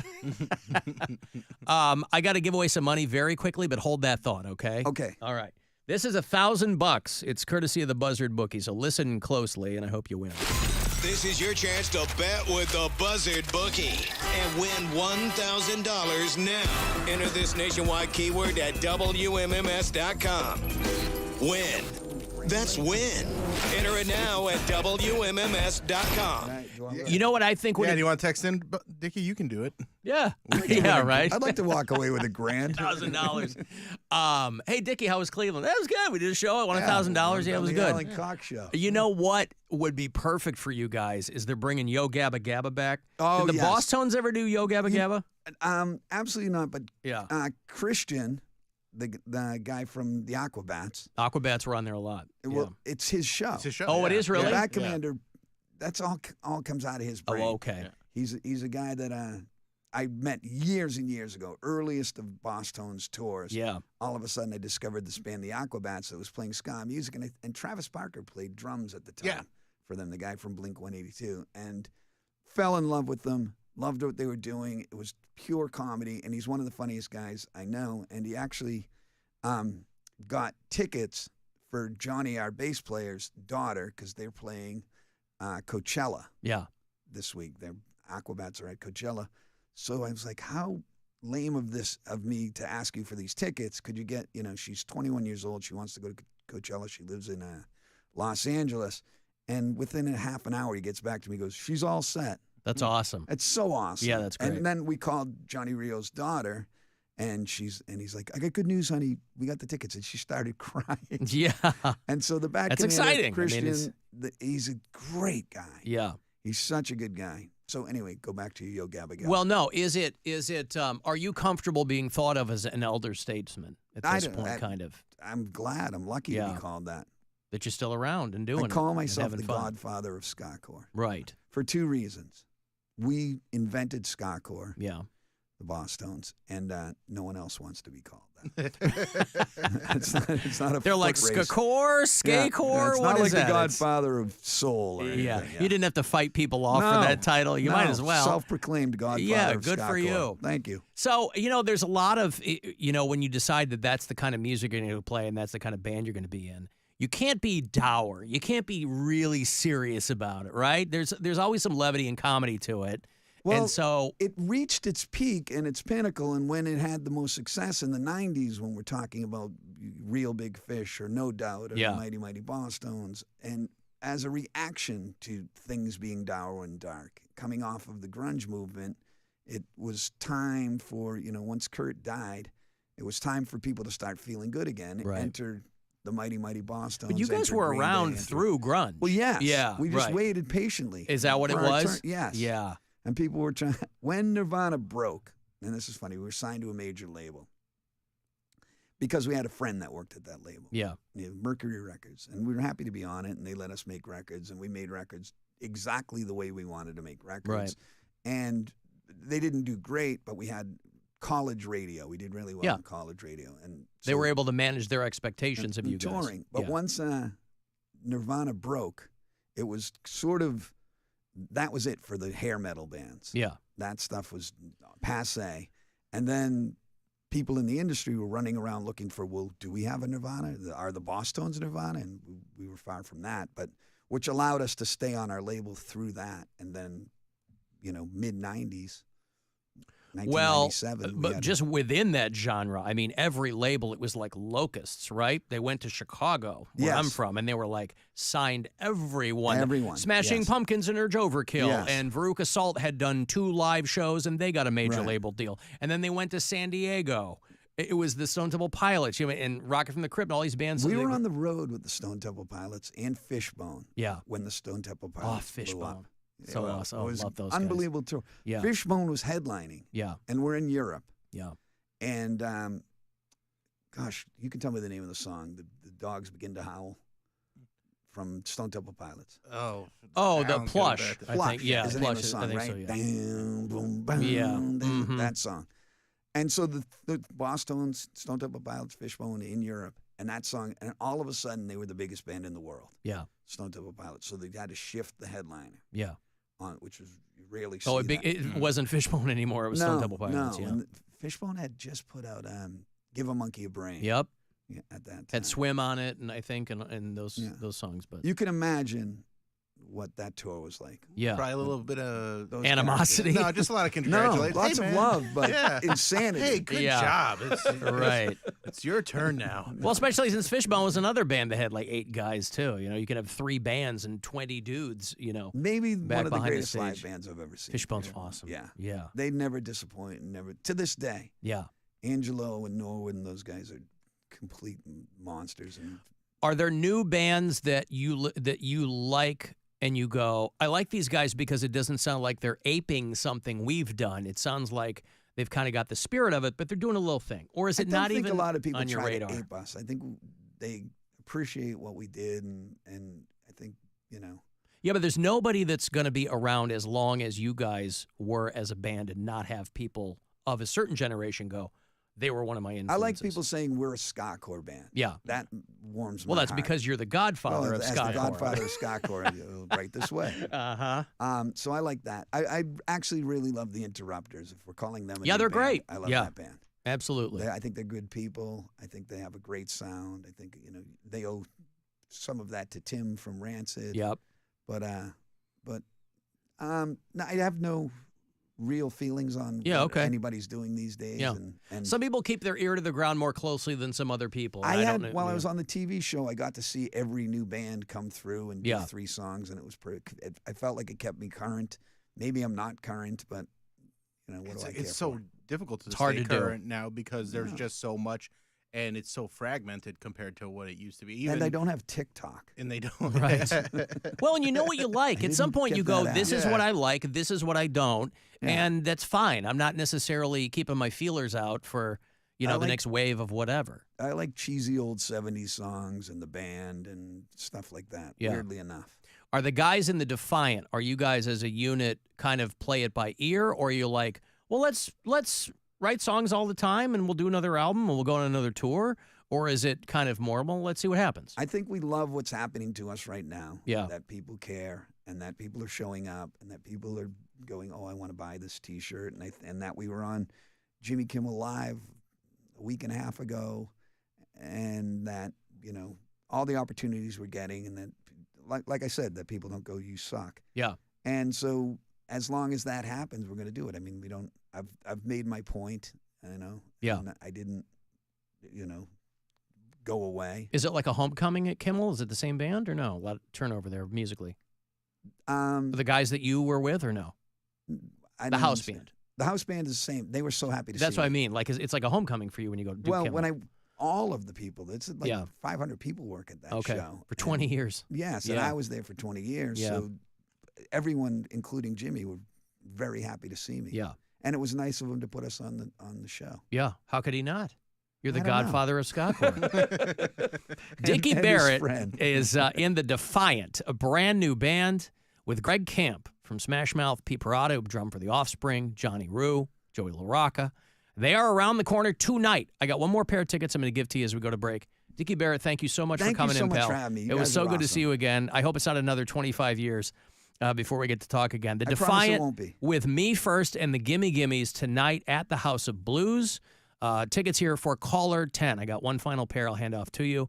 The album is called If We're Really Being Honest, and you can listen to that music wherever you get your music. And we'll take a break. Caller 10, you got these tickets for tonight, 216-578-1007 or 800-348-1007. The Alan Cox Show on 100.7 WMMS. And everywhere you go on our free iHeartRadio app. And now, a Buzzard Bookie safe bet. If you gotta be in court, always check behind the toilets for bribe money that hasn't been collected yet. And always be listening for those keywords to win $1,000. Up to 9 chances to play every weekday at 30 past the hour. Take the action from the Buzzard Bookie on 100.7 WMMS. Brought to you by Jersey Mike Subs. Here's my Jersey Mike's radio idea. I'm a ninja warrior. By night, I walk unseen. By day, I'm at Jersey Mike's, where they freshly slice my sub just for me. My blade is called Shadow. Theirs is called Meat Slicer. Jersey Mike's, a sub above. Your afternoon drive is brought to you by the Ken Ganley Auto Group, Ohio's #1 automotive retailer. It's a mystery where Old Spice finds its amazing scents like Himalayan sea salt, but I'm thrilled they have because no other body wash exfoliates and moisturizes 24/7 like Old Spice Gentleman's Himalayan sea salt body wash. Now, if only there was a mountain range separating the Indian subcontinent from the Tibetan plateau where I could hide my Old Spice and keep my family from stealing it, my impossibly smooth skin will finally be safe.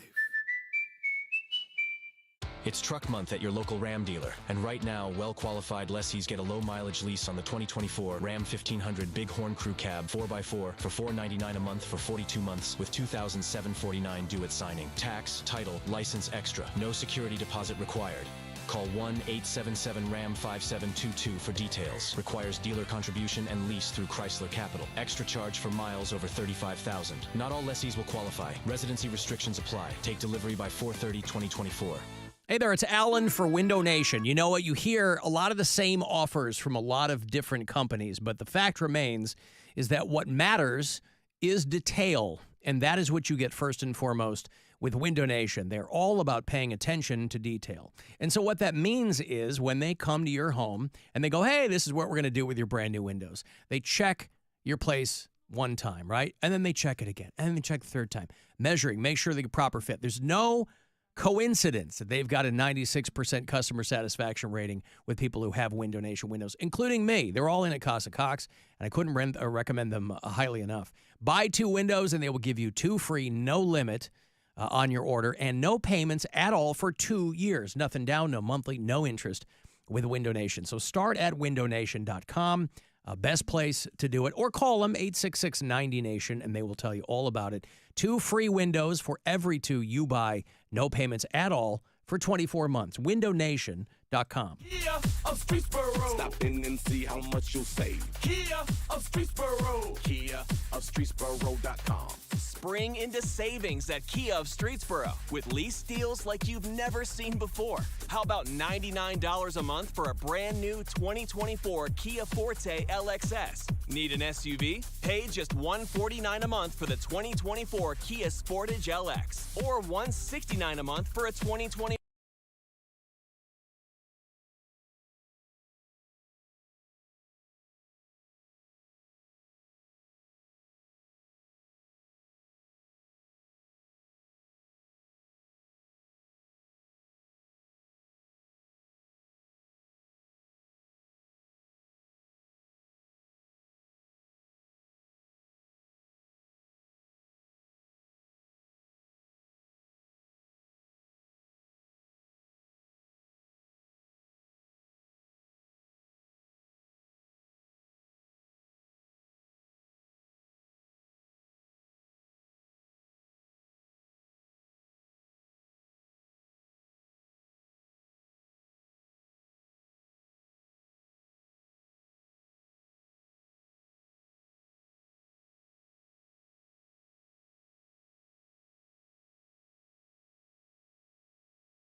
The Buzzard. The home of the Buzzard. This is 100.7 WMMS. Cleveland. It's time to give stuff away. It's time to give that stuff away. It's time to give stuff away. Give stuff away. All right, you want to go to the Incarceration Music and Tattoo Festival. Back this summer, again. Thank goodness. The Ohio State Reformatory out there in Mansfield. July 19, 20, and 21 is when it's going to go down. 3 stages, 3 days of music. Shinedown and Godsmack and Breaking Benjamin and The Offspring and Chevelle. Many, many more. Seven Dust is coming back if you missed them a few weeks back. And more than 115 tattoo artists and haunted attractions. You can't have one without the other. Single day and weekend passes are on sale, starting at $10 down. Incarceration.com for the details. I got GA weekend passes for you for the whole thing. Good luck. Caller 10.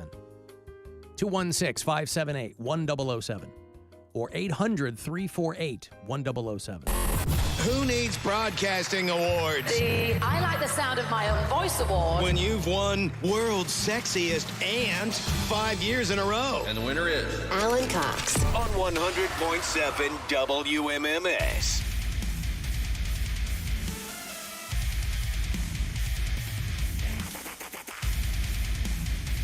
How about that Dickie Barrett, huh? Oh, great. That was so fun. Feel bad because I left Mary out, but It's okay. I figured she was off doing something else. She could. Well, also, it was like, you guys killed it. I'd be chiming in like, have you heard of Fallout Boy? I saw them recently. Like, What is happening around here? No, that would have been good. Hey, have you ever heard? I didn't have a place in that conversation anyway. You guys did great.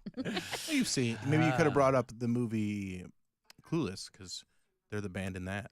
Nope. Oh, right. Yeah. Right. I forgot about that. I mean, they were together so long. You know, I probably could have done 2 more segments doing a deep dive, but I also want to talk about the new band, too. Oh, for sure. I mean, so anyway, The Defiant is I think it was a Dickie's good band. balance. Yeah, it was fun. It was good. Again, I haven't talked to the guy in 25 years, but we were both much younger men then. Your Cleveland Guardians are still in Boston, still going to play Fenway. Tonight is the second of 4. They cleaned their clocks yesterday on that Patriots Day game. Tonight, 7:10 here on MMS. So we'll roll, get you right into pregame about 6:35 tonight.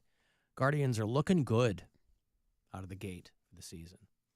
So 7:10 tonight on MMS, and you can listen on the iHeartRadio app. If you listen to us there on the app, you can leave messages anytime you like. A little talkback button there.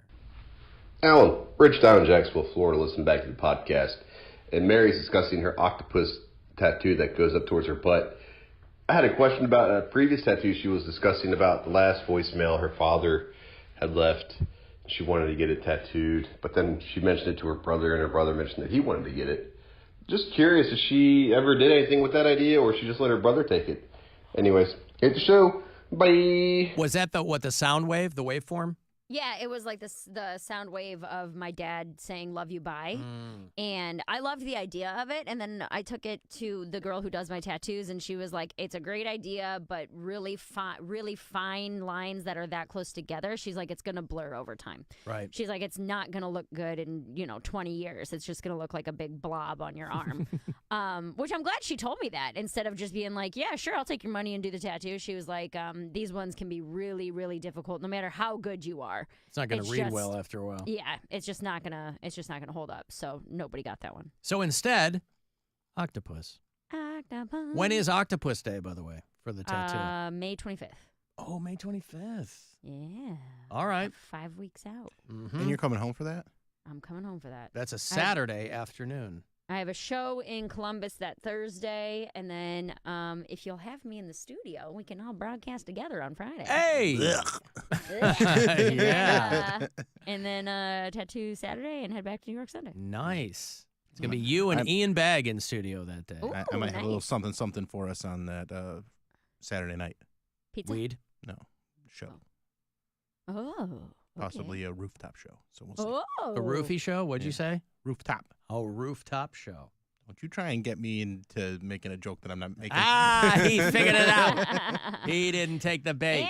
And you got 2 This Dickie guy. Barrett segments, which was like you got basically a pass on 2 segments. Boy, you see the lifeline I threw him, by the way? Woo, doggy. Don't tell Dickie Barrett that's why you kept around for another segment. No, it was just a happy coincidence. No, usually I'll keep guests for one segment, but I love Dickie. He's great. It was cool. It was I was listening. I had the show up while I was in my studio. It was cool to hear just his story and all the stuff he's done, and it's crazy. Yeah. They have announced Kevin Hart. And I'm so used to Kevin Hart doing massive venues that I didn't even really pay attention. I just assumed that he was going to be doing the Romo Fijo. He's doing the State Theater. Isn't it only like 3,500 seats? Something like that. Didn't he? Because he came here last year and did the. I thought he did the arena last time. He did Romo Fijo last time. Yeah, that's what I'm saying. That's why I assume. And then he did the stadium too. The football stadium? Down in not here. In Canton. Oh. The one that Bill Burr's done it there, Chappelle's done it there. Yeah, that Hall of Fame stadium. Yeah. And I think that's where Bert's Tops Off tour, or no, not Tops Off, whatever. The festival one that he does. Mm-hmm. Lights Out. Tops Off, Lights Out, whatever it's called. One of those. Yeah, one of those. So, yeah, he's people who like Kevin Hart. He is doing the State Theater. Only one show?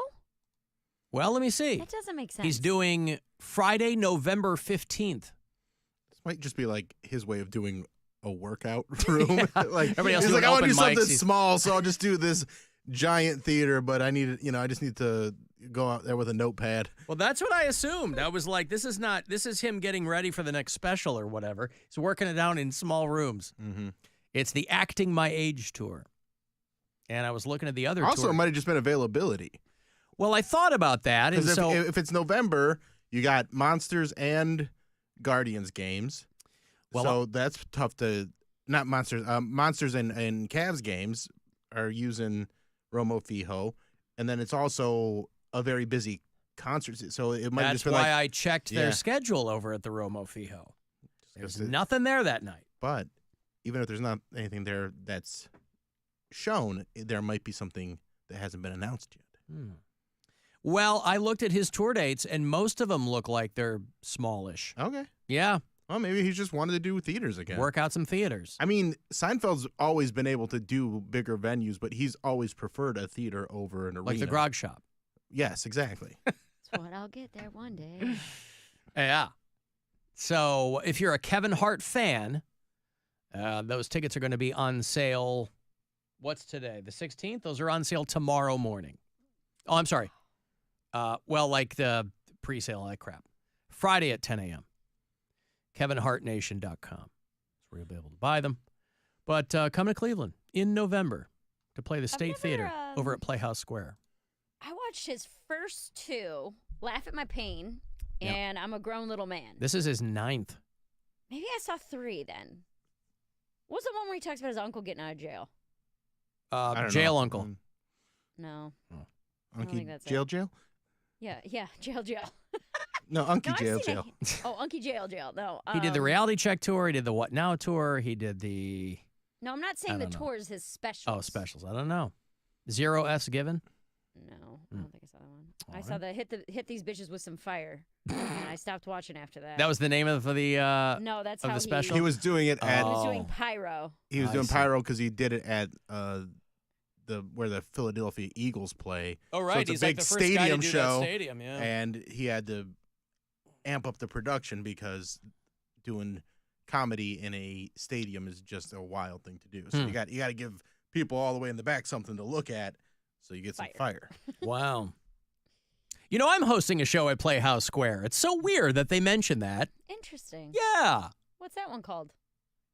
I'm the host for An Evening with Phil Rosenthal. That's fun. That's next Thursday night for people who are fans of Everybody Loves Raymond. Hey, Ray, are you going to be there? No, I can't go, but you should go. I'm going to be the host and the moderator, yes. Oh, moderate. Very exciting. I'll do some Q&A. I'll interview Phil Rosenthal. Somebody Feed Phil is his travel eating show over there on Netflix. It's very entertaining.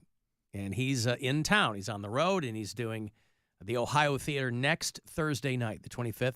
If there are tickets available, you can go to playhousesquare.org. But I will be your host for that.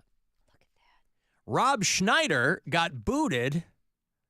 Did you read the Rob Schneider story? Yeah, I did read this story, and it seems, because he tells a very different story than what was reported. Now, what did he say? He said he did a full 50-minute set, and everybody had a great time. Oh. 5-0. Yeah. 50. Yeah. 50. What is being reported? Well, that he did the Senate Working Group Holiday Gala.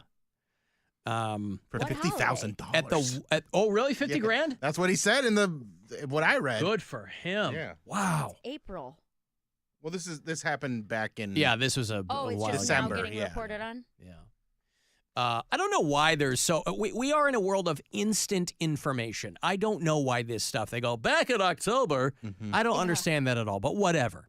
So he was Rob Schneider has painted himself into a corner to some degree. You know, there's some comics who did like a hard pivot right, Jim Brewer, those kinds of guys who, COVID made their brains explode. And so Rob Schneider is one of these guys on Fox News all the time, but then you kind of got to dance with a girl who brung you. And so now you're playing to those people. It's fine, though. They theoretically, they see him and they go, oh, he's funny. Let's have him do our event. And it was at the Waldorf Astoria. Of course, it's both hoity and toity there in New York. Where the chicken salad was invented. Yum. The Waldorf chicken salad. Uh-huh. Did you know that? With the nuts, yeah. Yeah, nuts and cranberries, I think. My grandmother used to make, I've talked about this, my grandmother used to make something called frozen Waldorf salad. But it wasn't like a salad you would freeze. It was like this frozen concoction that had fruit and nuts in it. And no chicken. No chicken. I don't know why she called it that. Maybe because of the nuts and I don't know. That's what it was called. It was probably something passed down to her by her mother, but it was so goddamn good. And she would make it every holiday. I was picturing freezy pops of chicken salad. I was thinking more, like the... And you'd be forgiven for that because that's what it sounds like. Like the gelatin stuff that they would make back in the 60s. Like the circle? Well, it was just, they did a lot of weird stuff with gelatin back in the 60s and 50s, and it was real gross. Yeah, horse hooves and things like that. And My stepmom would make a gelatin. She called it strawberry salad, and it was like Jell-O, pretzels. Oh yeah, we'd have that. Strawberries. That was really good. That's good stuff. Yeah, I but don't know this if was that's more from the like 70s, savory but- stuff.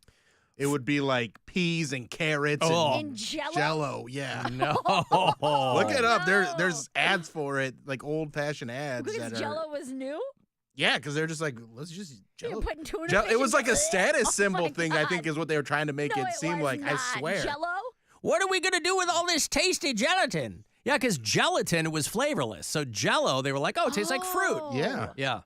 Wait a minute. So it's not the Jell-O we have today, where it was like cherry, green No, apple. just it was clear Jell-O, but you could put anything in it. So It was very malleable. Yeah. Yeah. They made a mold. Yeah. Yeah.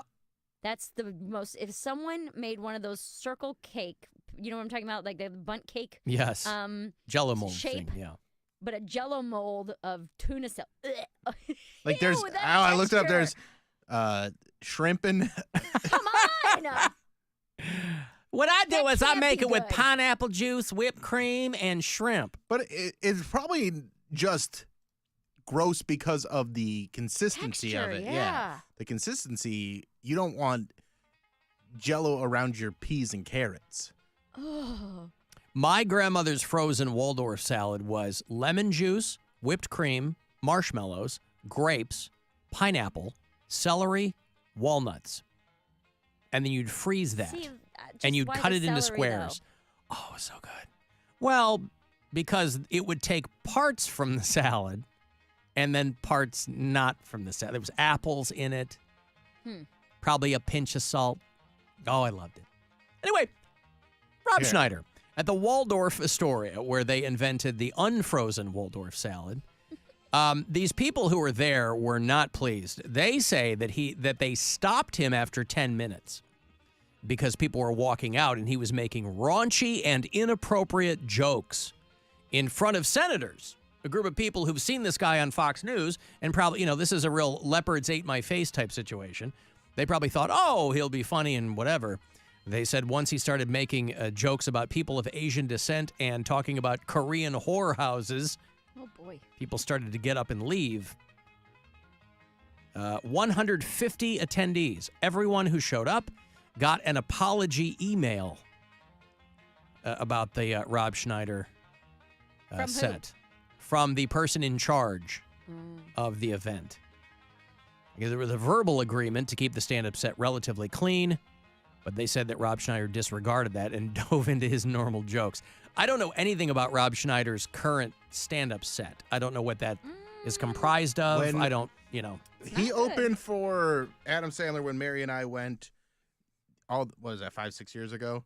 It was drinking, Mary, so you fell asleep. I fell asleep, but I was awake for Rob Schneider's set, which is that's the the worst part you of it. should have slept. Well, but that was also pre anti-woke Rob Schneider. Yeah, too, but right? it was also still was not great. Oh, really? Yeah. He was the first guy of that group to get on SNL. I don't know how that he went right place, right time. Lauren liked what he was doing. Boy, Rob Schneider. Rob Schneider and stuff have always. His characters on SNL were always they got over, but I don't think he was ever really renowned as a stand-up. People give him a hard time, but Tiny Elvis and Making Copies, he was the dude who blew out of that Sandler Spade Farley thing. Rob Schneider was the one who blew up. There was goddamn Making Copies T-shirts and Steve Areno and all that stuff. But I was not hip to his stand-up, but that's how he was a stand-up comic. He had the Elvis hair, and I think he was leaning, heavily into that. But yeah, they were none too pleased with what. And the first Asian American on SNL because he's half Filipino. Oh, is he really? Yeah. Oh, okay. Have there been many? Schneider. Schneider. Schneider. No, there's been one of the Manila Schneiders. The Bowen Yang has been. Oh yeah. Yeah. Pretty white. Also, Bill sent a picture to the group chat of Jell-O salads. It's got all-olives in it. And yeah, it's so looks gross. Like pimento loaf, tomatoes. Yeah. Oh so no! gross. Now it's time for Jell-O salad. And then that's just super gross. Shapes. There's just some shapes in there that you're not sure what it is. That's God. like those green squares. Yeah, what Are is those that? crackers? Maybe. What was going on with food in the 50s, man? Well, it was. Alan, you were around. Why don't you tell Shut us? up, Mary. I was not around in the 50s. You remember when Jell-O was invented? No. How big of a deal was it? No, I don't. It was controversial because of all the horses they were killing. Yeah. That's how we get around. Uh-huh. Hey, you're murdering our cars for this sweet, sweet confection. The hell's going on over here? Have you tried my strawberry horse? Horse hooves. Horse hooves. It was a registered trademark of Kraft Heinz. Jell-O is now based in Chicago, Illinois. It began in 1897 when Pearl Bixby Waite, who was a guy, Pearl Bixby Waite and his wife May, had made Jell-O by adding strawberry, raspberry, orange, lemon flavoring to sugar and gelatin. And then the Jell-O fortune was born. There's no dessert, these old-timey ads, there's no dessert more attractive than Jell-O. I beg to differ. Figuring out that you can use horse hooves for anything else. Yeah, how did they figure that out, by the way? Because they're glue bones. Or bones, whatever. But that's just it'd be like, hey, how much experimenting do you have to do? I guess people had a lot of time back then. Or if you look at a horse's hoof and you're like, I bet we could grind that up and eat it. Well, but also, a horse... At the very least, stick some things together. Right. My thought is the wild thing about horses is that they're these massive, strong animals, but if they break a bone, you got to put them down. Because their legs can't... heal. Yeah, their legs They're too can't heavy. support that massive weight. We watch a lot of The Incredible Dr. Pol. The rural veterinarian guy. Got to put down. He's Dutch, but he lived in Michigan, central Michigan.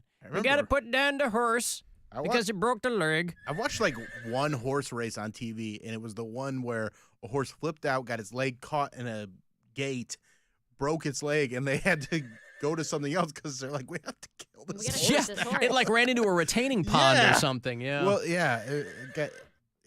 Whatever it did, it broke its leg, and they're like, "This is not what we Dude, wanted they to kill 'em all happen." the time. Like if they're not winning and stuff. My dad used to take us to the horse track on Northfield, right there. It used to be the only real like gambling hall outside of bingo before casinos and stuff.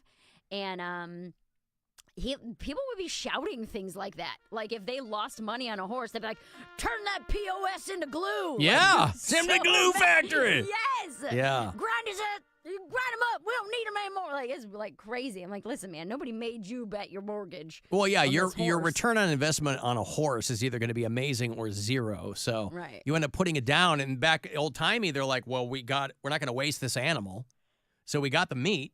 That's 90% of it. And what if we do the hooves? And they go, what about gelatin?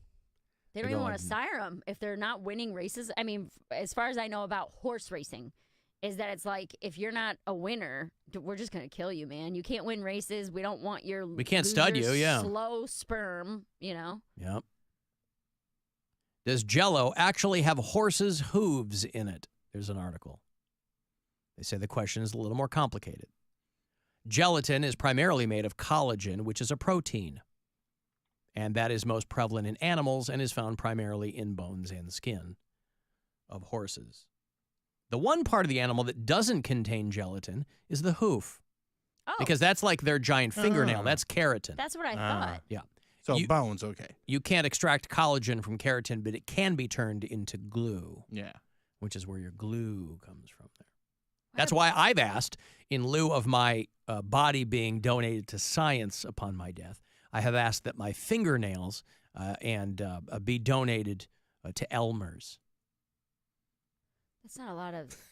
We're not going to get a lot out of it. I didn't say they were going to get a lot out of it, but I got to do my part. Just a little bit. Hey, I got to take a break here. If you're on hold, I will get you on the way back. If you want to send a text, 35192, and we'll be back. It's the Alan Cox Show. Everywhere on our free iHeartRadio app or whatever smart device you have. Just tell me to play the Alan Cox Show on iHeartRadio. Hey, this is Eddie Vedder. It's Mike McCready from Pearl Jam. Pearl Jam's brand new album, Dark Matter, drops this Friday. We're excited to get the music out there. Imagine hearing Dark Matter in a dark theater. Play the record twice, once in the dark. And once with mesmerizing visuals. Play it loud and a cool communal experience. Pearl Jam Dark Matter Global Theatrical Experience. One night only tonight. Tickets at pearljam.com. From the Mr. Hero I crave the hero. Weather Center. WMMS weather. Tonight, increasing clouds, a chance of rain and thunderstorms approaching sunrise, overnight low 57. Tomorrow, rain and thunderstorms, high of 70. Thursday, partly sunny, high 65. This report is sponsored by Allstate. You're in good hands. Some people just know the best rate for you is a rate based on you with Allstate, not one based on anyone else. So if you drive safely, you could save money. Good to know. Visit allstate.com or call for a quote today. Your afternoon drive is brought to you by the Ken Ganley Auto Group, Ohio's #1 automotive retailer. The Bush Guide, cold and smooth survival skills. For a successful stint in the great outdoors, pack accordingly. Place heavy essentials near your spine for stability in rough terrain, with light items near the bottom. Now, you may be wondering, where does the Bush Light go?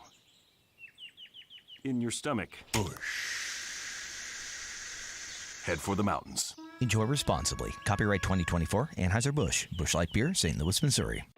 Every day that I wake up and come to work, I have new opportunities to help people, and those are the people that I care about and I care for. Each patient is a life and an opportunity to make a difference. My name is Lauren Mazanowski, and this is my Giant Eagle Pharmacy. It's time to electrify your excitement for NBA playoff action with BetMGM. Want to boost your odds on your next NBA playoff wager? Just log in to your BetMGM account today to receive an Odds Boost token for playoff hoops action. Then, place a wager on any NBA playoff matchup and apply your token. Just make sure to bet up to the minimum stake, odds, and legs specified on the token. If your boosted wager hits, you'll score up to 50% more winnings. At BetMGM, we're adding more excitement to every playoff showdown. Enjoy BetMGM's exclusive offers on the biggest playoff games and try betting features like Same Game Parlay Plus. There's never been a better time to tap into postseason thrills with the king of sportsbooks. Claim your odds-boosted token today and turn up the heat at BetMGM, an authorized gaming operator of the NBA. BetMGM and GameSense remind you to play responsibly. Must be 21 plus and present in Ohio. Subject to eligibility requirements. Rewards issued as unrestricted funds. Gambling problem? Call 1-800-GAMBLER. In partnership with MGM Northfield Park. Hey there, it's Alan for Northeast Factory Direct. After more than 20 years of offering you high-quality, low-price furniture and cabinets and flooring and more, Northeast Factory Direct's still committed to keeping prices low, which is why now they have their own flooring line and cabinetry line, NEFD at home, which means you get to keep those prices low and skip the middleman completely. So maybe you've got a kitchen renovation, if not on paper, on the brain. They've got 1 million square feet packed with inventory right now. Their kitchens typically sell about 60 to 70% less than comparable models that you might find at some glossy big box store because they're doing it themselves. So every kitchen remodel can be easy and fast and painless. They have some really talented kitchen designers at all their locations as well. So if you're going to do that kitchen renovation, make sure you make an appointment with them. And the appointment, the design, absolutely free, no obligation. But it's a great way to get a kitchen that you love and save yourself a ton of money. With Northeast Factory Direct, you're going to find them all throughout Northeast Ohio. And online, you can make an appointment at northeastfactorydirect.com. Kia of Streetsboro. Stop in and see how much you'll save. Kia of Streetsboro. Kia of Streetsboro.com. Spring into savings at Kia of Streetsboro with lease deals like you've never seen before. How about $99 a month for a brand new 2024 Kia Forte LXS? Need an SUV? Pay just $149 a month for the 2024 Kia Sportage LX or $169 a month for a 2024 Kia Sorento LX. And you know what? We want to swap keys. Get those payments even lower by trading in your current ride. You've got to get to Kia of Streetsboro or scope deals 24/7 at KiaofStreetsboro.com. Seize the road at Kia of Streetsboro, where the thrill begins. Kia of Streetsboro. Stop in and see how much you'll save. Kia of Streetsboro. Kia of Streetsboro.com. Residency restrictions apply. 10,000 miles per year, 3,500 due at signing plus taxes and fees. Expires 4/30/24. See dealer for additional details. Family insurance. And you can weather any storm. You'll also save up to 25% by bundling home, auto, and life. American Family Insurance. Get a quote. Find an agent at amfam.com. Products not available in every state. Discounts may not apply to all coverages on an auto or home policy. Discounts do not apply to life insurance policies. Visit amfam.com to learn how discounts may apply to you. American Family Mutual Insurance Company, SI, and its operating companies, American Family Life Insurance Company, 6000 American Parkway, Madison, Wisconsin. Wouldn't it be nice if you could dump all your problems on someone else's back? Well, when you wake up to a clogged drain or a plumbing issue, make that Mr. Rooter's problem. Hi, I'm Megan McKay, owner of Mr. Rooter Plumbing. We have been solving plumbing problems every single day for the last 29 years. In fact, I probably have a plumber right around the corner from your house right now. Call 855-MISTERS today or MrRooter.com. Call Mr. Rooter. He'll be there quick. The wait is over. The all-new state-of-the-art Spitzer Motor City Jeep Ram is here. We're celebrating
that stuff away. It's time to give stuff away. Give stuff away.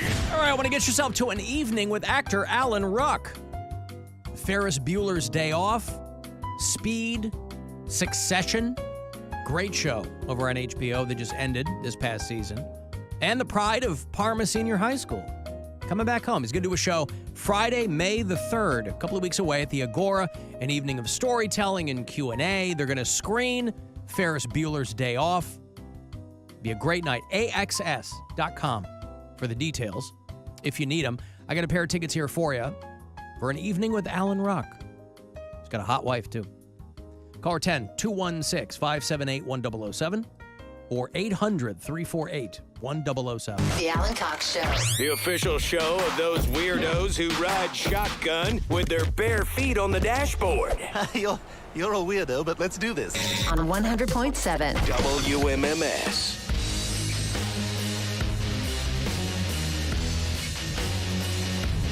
About 5 minutes away from another $1,000. We're back on it, giving you money from the Buzzard bookie. Only in the second day of it. So plenty of chances for you to win. About 30 past every hour on this show. So listen closely. A few minutes, I'll have it for you. We check in with Mike, who's checking in himself from the West Coast. Hi there, Mike.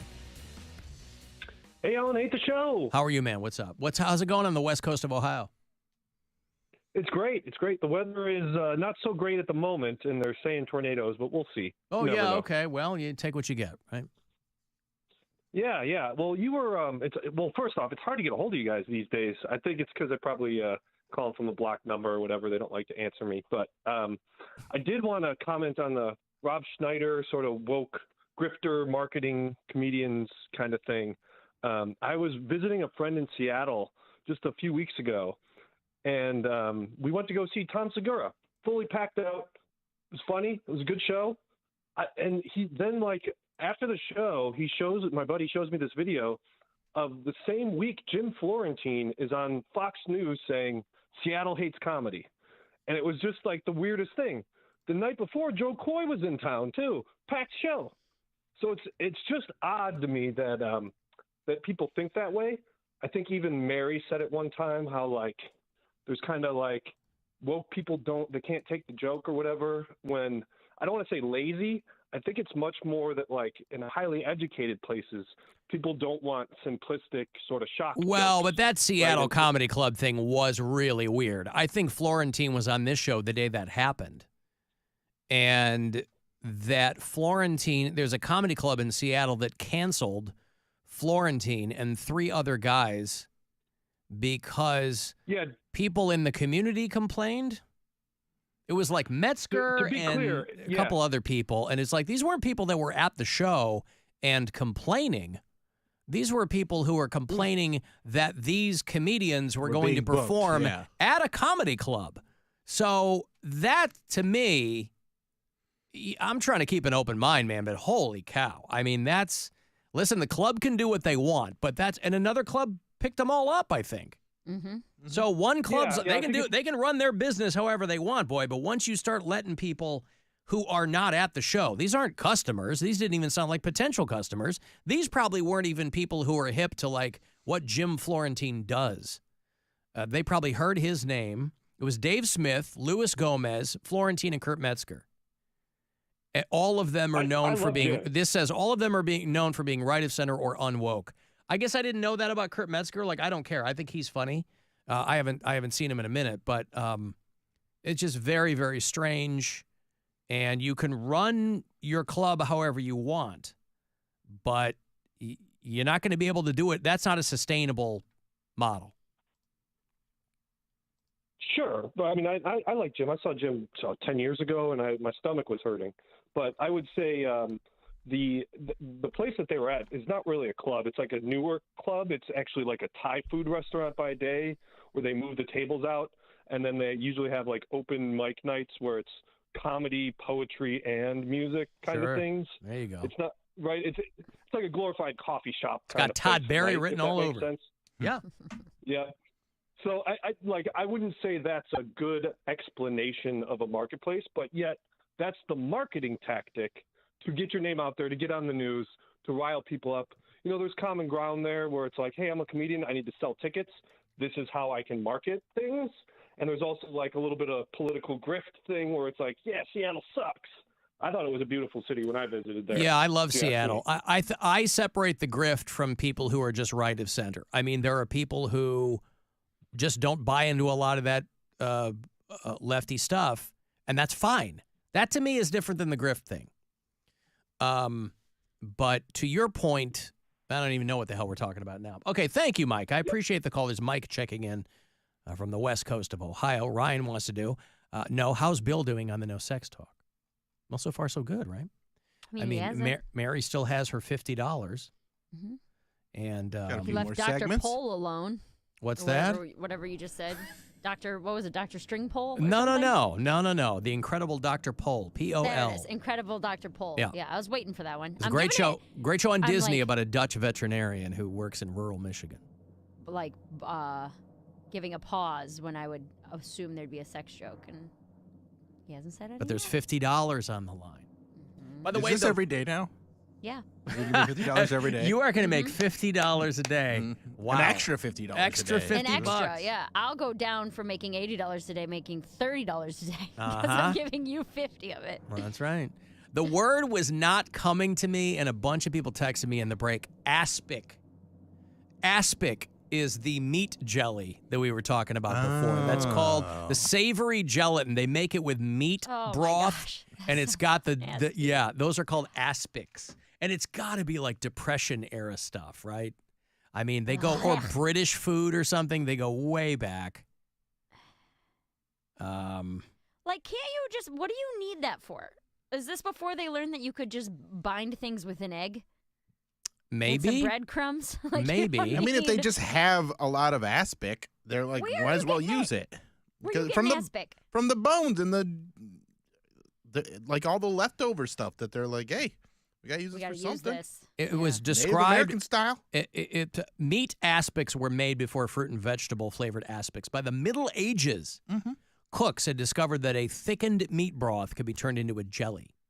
I mean, have you ever let gravy get cold? It becomes Yeah, or even just gelatin. grease in general. Yeah. Bacon grease.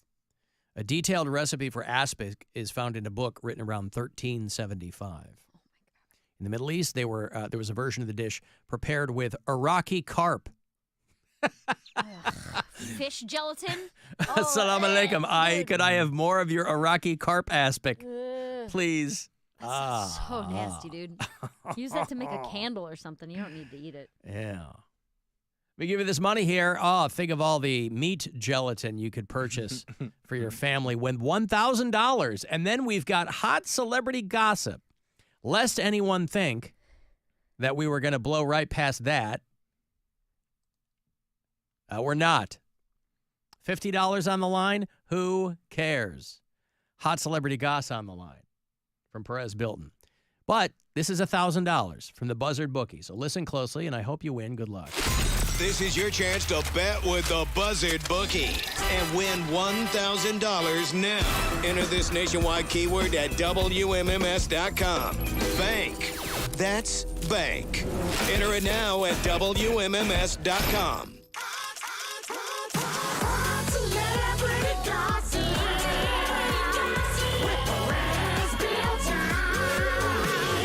This is Hot Celebrity Gossip with Perez Bilton. Ooh. What's up, my goslings? I thought that was going to be it.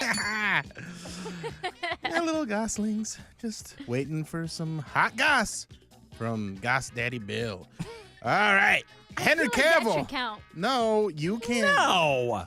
Hot goss? That is in no way even it's called remotely. hot goss. Yes. Goss Daddy? Okay, Yeah. fine. What's up with Hester Prynne over here all of a sudden? Calm down. Jury's God. out. Jury is not out. The jury is in. You are a maniac.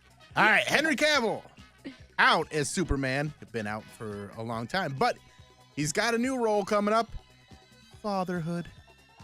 Cavill and his girlfriend, Natalie Viscuso, are expecting a child. She was spotted last week with a baby bump, and then he confirmed that, yes, it's his baby, and he's very excited. And according to inside sources... Inside sources. While Cavill is excited to be a father, he's not excited to have to explain to his new child why he didn't save Kevin Costner in Man of Steel. It still doesn't make any sense. It was one of the dumbest moments in a superhero movie, and I'm still mad about it. Oh, yeah. Faux shiz, faux shiz.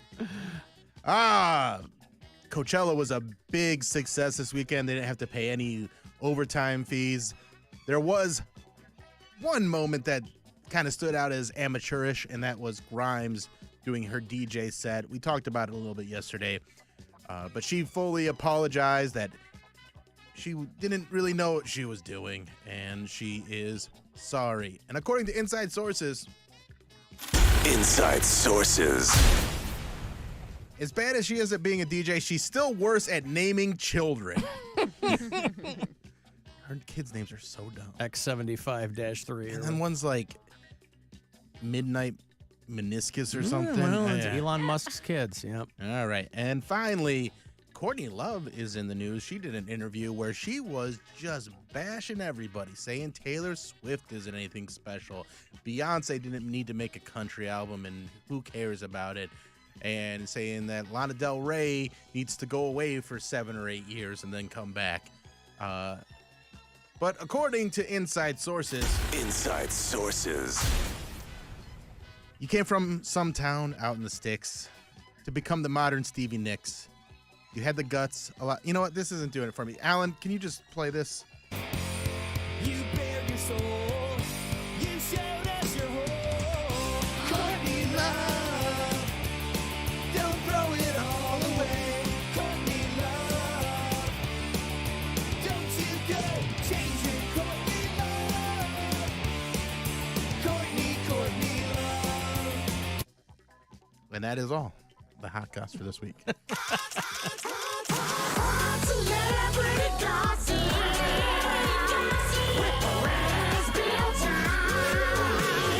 This is Hot Celebrity Gossip with Perez Bilton. Ooh.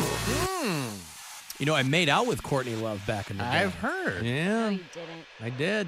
Who'd you punch in the face, Vanilla Ice? Backstage. What's that? Who did you punch in the face?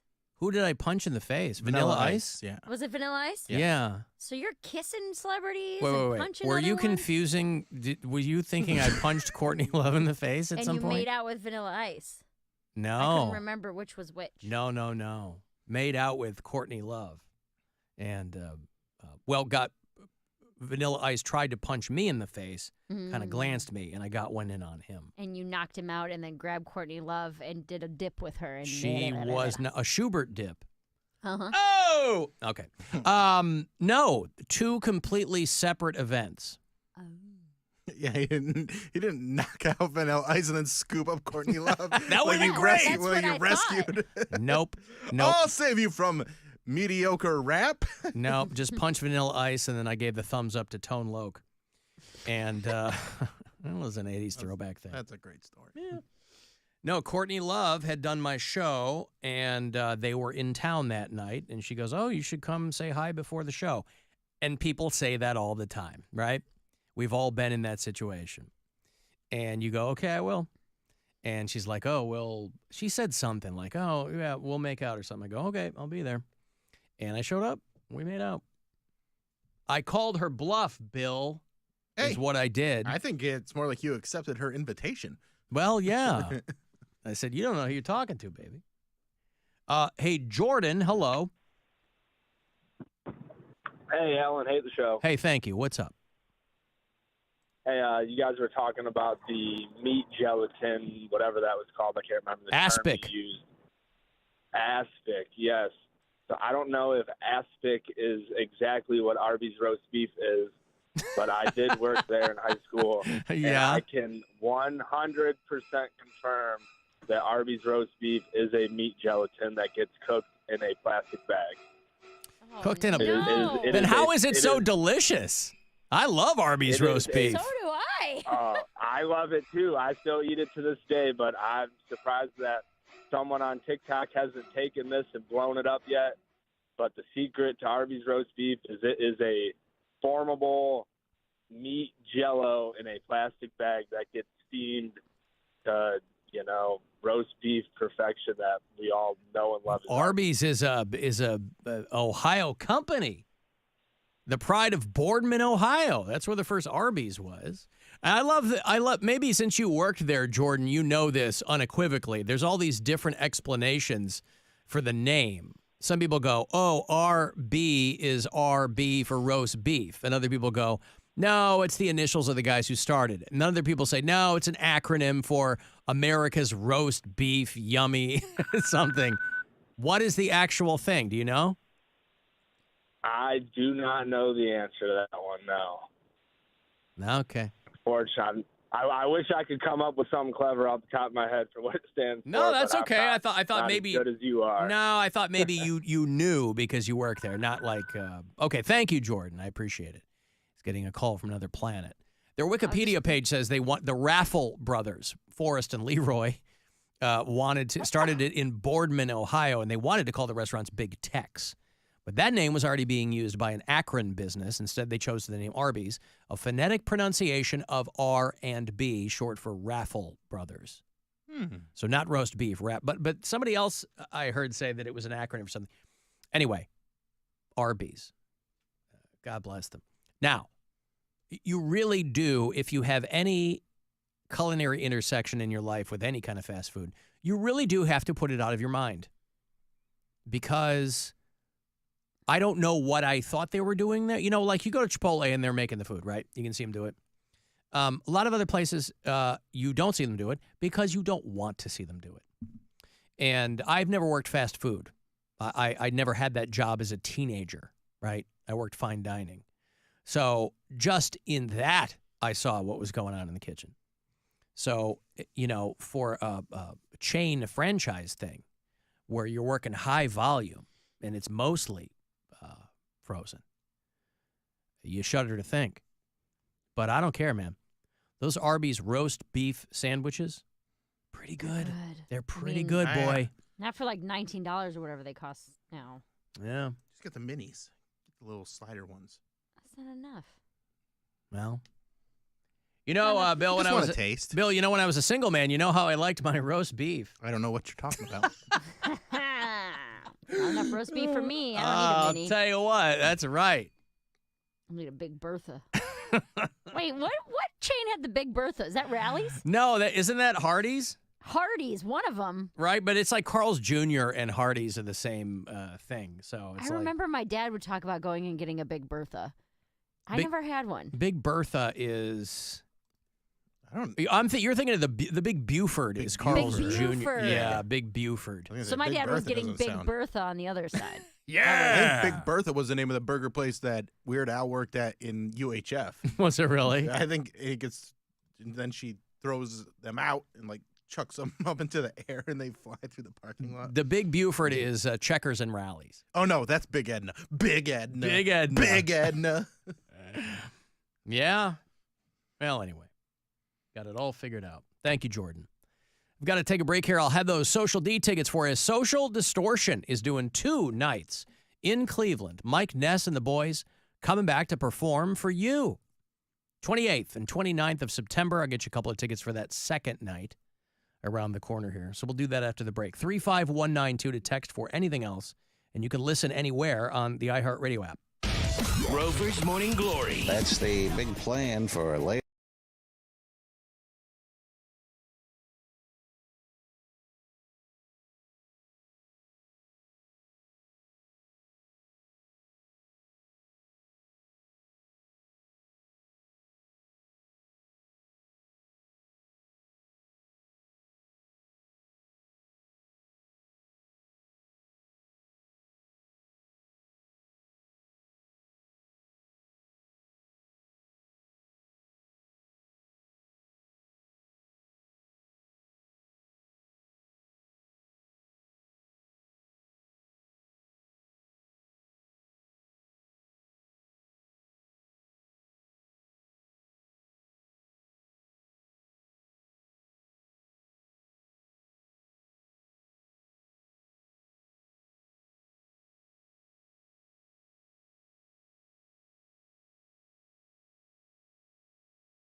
811 at least 48 hours before you dig. It's easy to do, and it's the law. CenterPoint Energy, Columbia Gas, Duke Energy, and Enbridge Gas want you to dig safely. Contact Ohio 811 every time you dig. This is The Buzzard. From the Bath Authority Studios. The Buzzard. The home of the Buzzard. The Buzzard. This is 100.7 WMMS. Cleveland. Give the boy time to give the boy time to give the boy give the boy. All right, I want to go see Mike Ness and Social Distortion coming back to Cleveland. We just had Dickie Barrett in here not long ago. Those guys are peers, boy. Social D going to do 2 nights here in Cleveland in September, the 28th and the 29th. That's a Saturday and Sunday, respectively, at the House of Blues. Special guest, the Bell Rays. And tickets for both shows are on sale now, Ticketmaster.com. Social D, 2 nights at the House of Blues. I will set you up for that second night, Sunday the 29th of September. Be caller number 10, and you'll be there. Good luck. 216-578-1007 or 800-348-1007. Call the Alan Cox Show. Cox. Cox. Is that with an X? Yes. 216-578-1007 or 1-800-348-1007.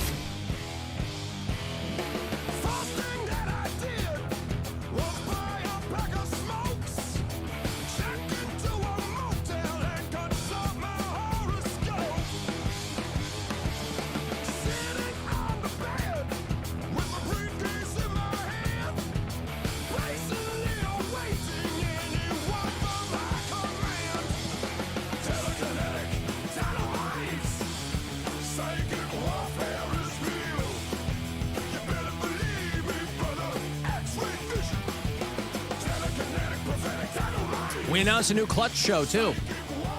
How about that? Cut your arm off of that, you son of a bitch. MMS presenting Clutch and Rival Sons. Ooh, that's good. And Fu Manchu. Woo! On the Two-Headed Beast tour. It's going to be Thursday, September 19th at Jacobs Pavilion. These are going to go on sale Friday morning at 10. Get to see him at Jones Beach out there, probably, Mary. I'm sure they'll do a gig near you. Unless you want to come home. I actually Clutch. might be home that week. Yeah. The 19th. 19th of September. Wait, that's October. Hold on. Am I wrong? No, it's a Thursday night. No, I will not be back for that. All Brian's right. birthday is the following Thursday. 26th? 26th. It's my ex-wife's birthday. Interesting. Not the ex-wife same Brian? age. I'm sorry? Oh. Is Brian your ex-wife? Mary, talk to me after the show, will you? Oh, God. Something we need to... Oh. You're both. It makes so much sense. You're both drummers. Yeah. Both had long, weird blonde hair at one point. Yeah. Oh, did he have long hair? Yes. Oh, It was yeah? So gross. Well, you know, He shows me you and this, pictures. you're such a folliculist. You're against, you're anti-long hair, and I understand. It's not everybody's cup of tea. Yeah, it's mine. You know, I was kind of going in on my wife because when I got my hair cut, I had really grown it out. But then I got asked to host this Phil Rosenthal thing next Thursday at Playhouse Square. And I thought, well, I don't want to show up looking homeless. And so I'll cut my hair. I didn't, get it super short, but I'm like, I want to look presentable. And I'm always kind of prodding my wife because I value her opinion. And she's always like, do whatever you want to do. She didn't want to talk about my hair. She goes, do whatever you want to do. She goes, you look fine either way. And then when I cut it off, she goes, you look so hot. And I'm like, why didn't you tell me this? But she goes, because it's your hair. You got to do what you want to do with it. If you want to grow it down to your ass, do it. So I'm then like, you know the answer. I The go, answer but is when she likes your hair when I shorter. ask you at the time, well, because she, whatever. You know if that's how she's acting, then she's telling you without having to No, tell you. well, you got to tell me. When I ask, tell me. But what if you get it short and she's like, oh my God, you look so hot right now? That's your answer. I know, I'm not going but to tell you what to do, but this is what I like. well, that's what it. But she didn't say that's what I like. She goes, no, you look good with it long too. And I go, well, she goes, you just look so you look so crispy and hot. And I go, okay, well, I'm just not a short hair guy. But it's fine. It's all fine. It's all good. But if Brian had met you with the long hair, you would have never given him a second look. Probably not. With all of his other qualities that you have come to love and value, right? You you were judge that book. I don't want a guy with just because he has long hair. I judged the book before when he had short hair. When our friend was hooking us up, like trying to get us to hang out and trying to do the whole meet cute thing, and I was like, he's not my type. I don't like big skinny boys. Not a fat he's ginger. Like, he's not not fat ginger, but he was a tall, skinny blonde dude, and that's never been anybody I've been with. Covered in tattoos. I've never dated someone that had tattoos. I've never any of that. So then what turned it around? You got to know him. Well, we went on a date. We had a really good time. He planned things. He was like, this is where we're going to be. I can either pick you up or you can meet me. Like, he made a plan for every date. I was going to say, it was cute on date one. Little did you know how... Guys set such a low bar. Like, yeah, the fact that he planned a date and girls are like... swooning. Yeah, but that's legit. Like, I know most it is. Guys are like... But you also had no idea how much... Oh, no, I didn't realize it was OCD. That was right, how dates. much of a planner he was going to be. No, but most guys, when I was dating, this was, 2019, 2020. steps to the restaurant. Well, no, they would be like, you can meet me for a drink at the bar at the end of my street if you want. And it's just like, nice. Thanks for putting in a little bit of effort, I don't understand that either, man. I don't understand the guys that put all these guys, I don't know why I can't get a girl, Because you're taking me to the bar where you're a dick you and all all the time. Your buddies hang out. Yeah, I don't. Whatever. There's more to do than just get a drink. I liked that about him, is that he always planned like a legitimate activity. We went axe throwing on our first date. We went and played pool. We went to like a Guardians game or like the zoo. Like there was always something to do that wasn't just going to a bar or going out to dinner. Mm-hmm. And then, the more we talked and we got along and he was cute and made me laugh. And wait a second, you said he's not funny. He's not funny. But there were times he would make me laugh every now and then. He said a couple funny things. Very, very Even thoughtful. a broken clock is right twice a day, Bill. That's what she's trying to tell you. Brian is probably the most thoughtful person I've ever been with. That, really? He listens, he pays attention to the things that I say, and then will get me, small gifts. Like, the one time I came home from work, and there was a tiny little bouquet of yellow roses, which is my favorite flower, and inside the yellow roses, he had stuck a bunch of Slim Jims. And so he made me, a Slim Jim bouquet. And I know that sounds but that's perfect for me. That sounds very Mary. These are things that I love. The one time he was talking about going to get blizzards from Dairy Queen with his daughter. It's like, man, I miss blizzards so much. I haven't had one. I've been lactose intolerant for a while. And the next date we went on, he bought vegan, vanilla ice cream and Butterfingers and smashed up the Butterfingers and made me a homemade, vegan Butterfinger blizzard. So, he was always... I cried that day, actually. And he's kind of to what you said, Bill. He was like, has nobody ever been nice to you? I was like, not like this, no. My girlfriend's been through similar relationships where when... she was just saying, she's like, I think you're the first person I've dated that I've actually been friends with. Yeah, for real. And I'm like, yeah, that's kind of sad. I mean, it's great now, but it's sad for her past. Yes. Yeah, there's not a lot of guys out there trying. I guess not. No, not to that degree. Not to the and that I don't even think that's above and beyond. But it is making little mental notes about things that people like. It's just an added effort. And he does that in everything, So regardless of the now, does he have hair, to do more of that stuff now or less because you're living in New York? Probably just different. It's different, yeah. It's not so much coming home to little surprises, but thoughtful text messages or going out of his way to remember things on my calendar, So when I met with the manager for the first time last week, he gets up at 4 a.m. So I get a text message at 6 a.m. that's today's the day you meet with your manager. I'm so excited for you. Let me know how it goes. So it's little things like that where he is listening and paying attention and being supportive, even though we aren't, near each other. Mm-hmm. Yeah. Oh, you know what he did? I'm sorry. Now you got me Go right on. about him. I was thinking about your boobs. Yeah, let me see. Hey. Dead ass. Thinking about your butt. Good morning. I don't know if you guys saw the video from a couple weeks back where we were at the Museum of Natural History here in New York City. And I was blown away by the fact that they had legitimate fossils are a thing.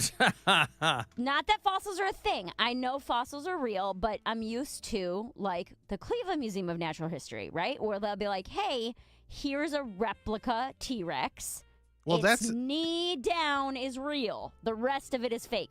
And they had full preserved skeletons, like entire skeletons of dinosaurs, and a full fish in a rock with all of its bones. Like, that's what blew me away. That I was Don't like, they have a T-Rex at the Hopkins Airport right now? not a real one.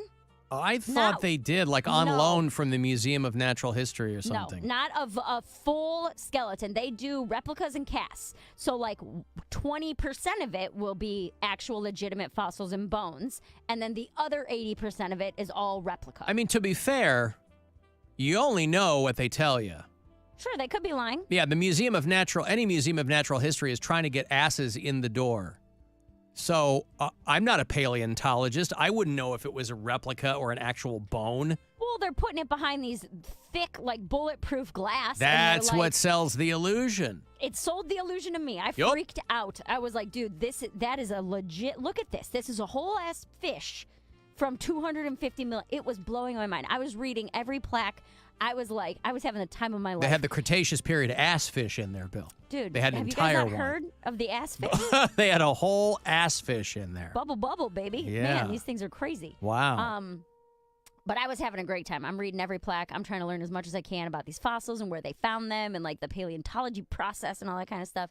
And Blake, his daughter is 8, was getting, she's getting a little agitated. She wanted to move on to the next thing. And I'm like, I'll stay here the rest of the day. You guys can leave You're me in the holding everybody fossils. up because you're I'm watching holding everybody up because I'm wanting to learn so much about these fossils. And so, she started to get pretty testy. And we had already been at the museum for like 2 hours. And so we left. And I was like legitimately bummed out to leave that area. So like 2 days ago, I wake up to an email that was like, thank you for your membership purchase to the Museum of Natural History. So he bought me a year membership. So he's like, now you can go back any day you want without an 8-year-old trying to rush you around the fossils, and you can learn as much as you want to learn Wow, that about is the nice. prehistoric fish. Yeah. So Those it's probably like aren't little- cheap, and he doesn't like to spend money. Exactly. But it's little things like that where it's like he saw my genuine excitement for fossils and was like, here, now go enjoy fossils as many days as you want to. Wow. Well, that's very nice. Fossils are wild, dude. Yeah. Bill, have you shown your girlfriend any bones? She had the ever elusive ass fish.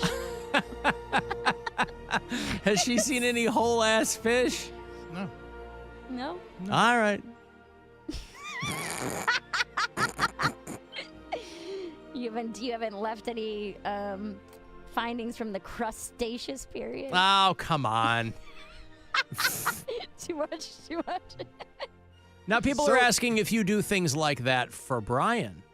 All the time. If it's reciprocated, I would have to think that it is. It can't Yeah. just be unilateral. That's no My- way to run a railroad. No, my entire life I've always been a really, really good gift giver. And like when I moved to this is not as cute as the fossil thing, but when I moved to New York, I took the blender with me, and he was upset that he couldn't make smoothies anymore. So the other day I sent him a blender in the mail, like little things like that. Or like if I got to go get my car washed, or, that's something he really likes. So I'll buy him, a month unlimited of car wash passes at the car wash that he goes to. We're both very, very good about that. Is like small surprises, small little gestures that mean a lot to the other person. It's extremely rare to find full fossilized skeletons, people are saying. Yeah. That's Most why of them it are was not so complete. crazy. Man, that's why I think they're playing with you. Well, yeah, from what I've looked up, there's 85% of them in the Natural History Museum in New York are fossil, but there's a lot of recreation that happens too. Like Yeah, but the it T-Rex says is like that. 45%, Right. which is that's a lot of That's a lot. T-Rex fossils. Yeah.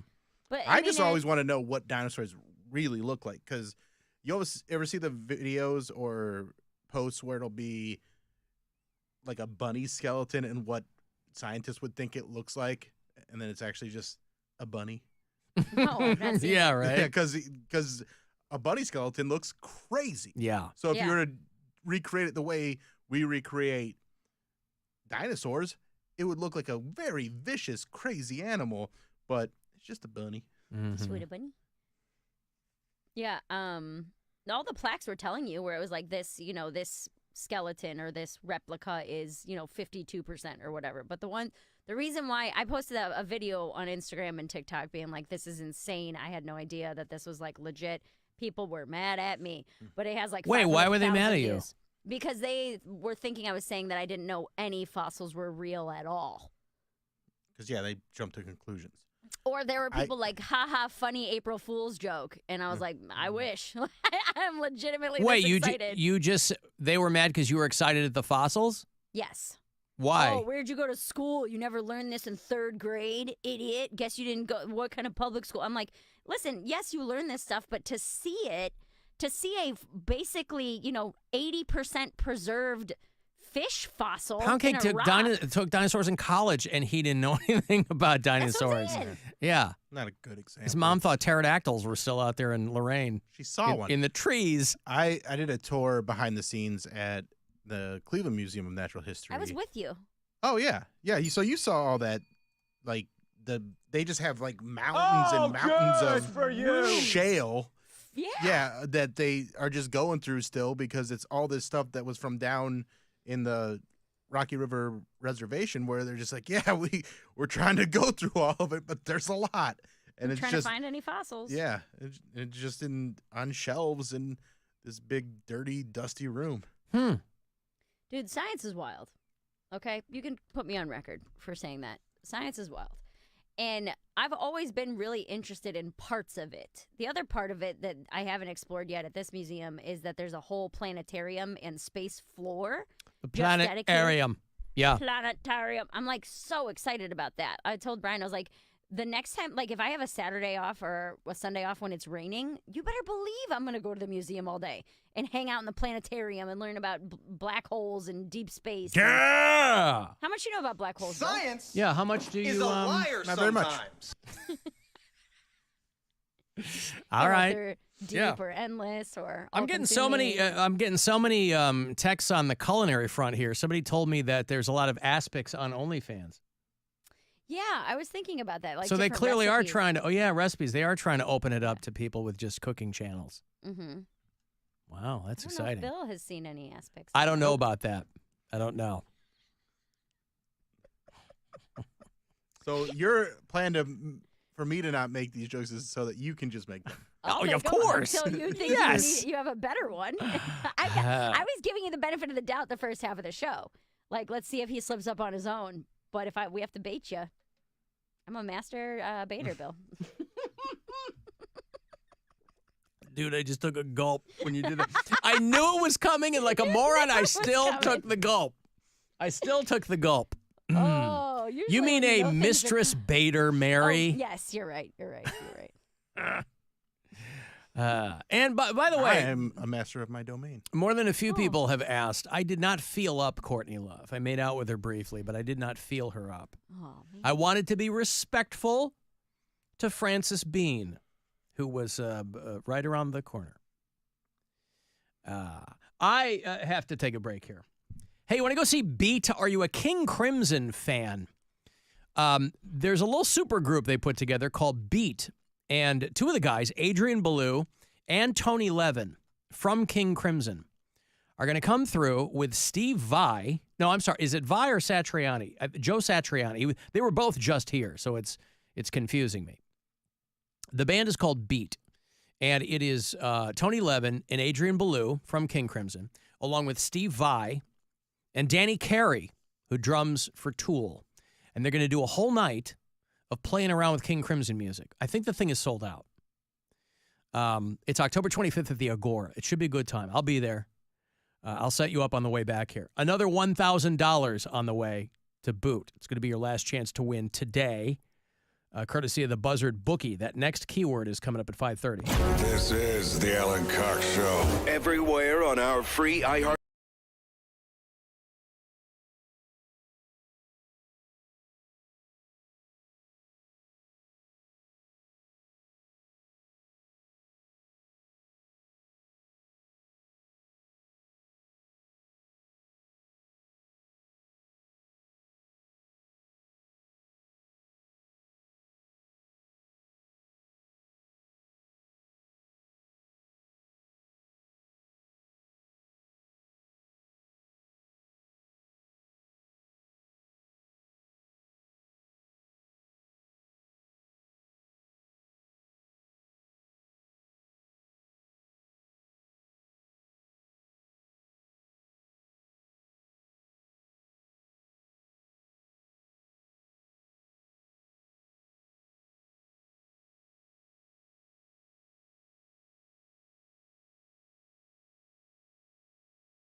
maintain they did not commit. The Godmother, telling the story of Eunice Carter, a hardcore anti-hero unafraid to bend the rules in pursuit of ambition, justice, and legacy. Hello, John Doe, an investigation into who a supposed missing person really is.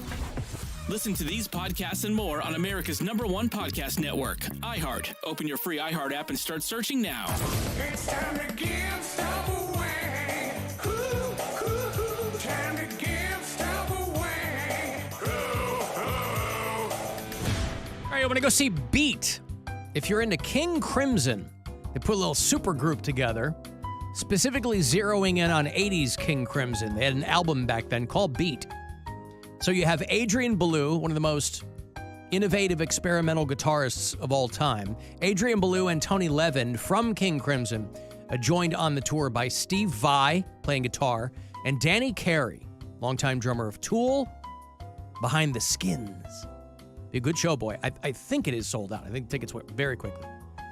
But I'll have them here for you. I'll see you there Friday, October 25th at the Agora. You can always go to agoracleveland.com to get the details on all the shows coming through. 2 tickets here for you for a Beat in October. Call 10-216-578-1007 or 800-348-1007. It's not every day you hear him complain about something. Wait, yes it is. Alan Cox. On 100.7 WMMS.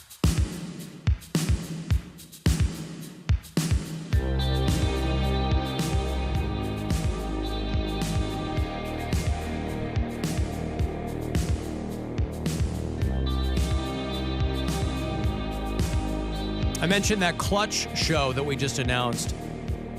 I'm going to have those tickets all next week. If you want to go to Clutch. MMS presenting Clutch and Rival Sons on tour with Fu Manchu. Well, I like that a lot. Those are on sale this Friday, I think. So next week, if you want to get yourself into that Clutch show, I'll hook you up for that. I'll have Dave Matthews Band tickets. We're doing a preview screening of The Fall Guy. That's the next Ryan Gosling offer.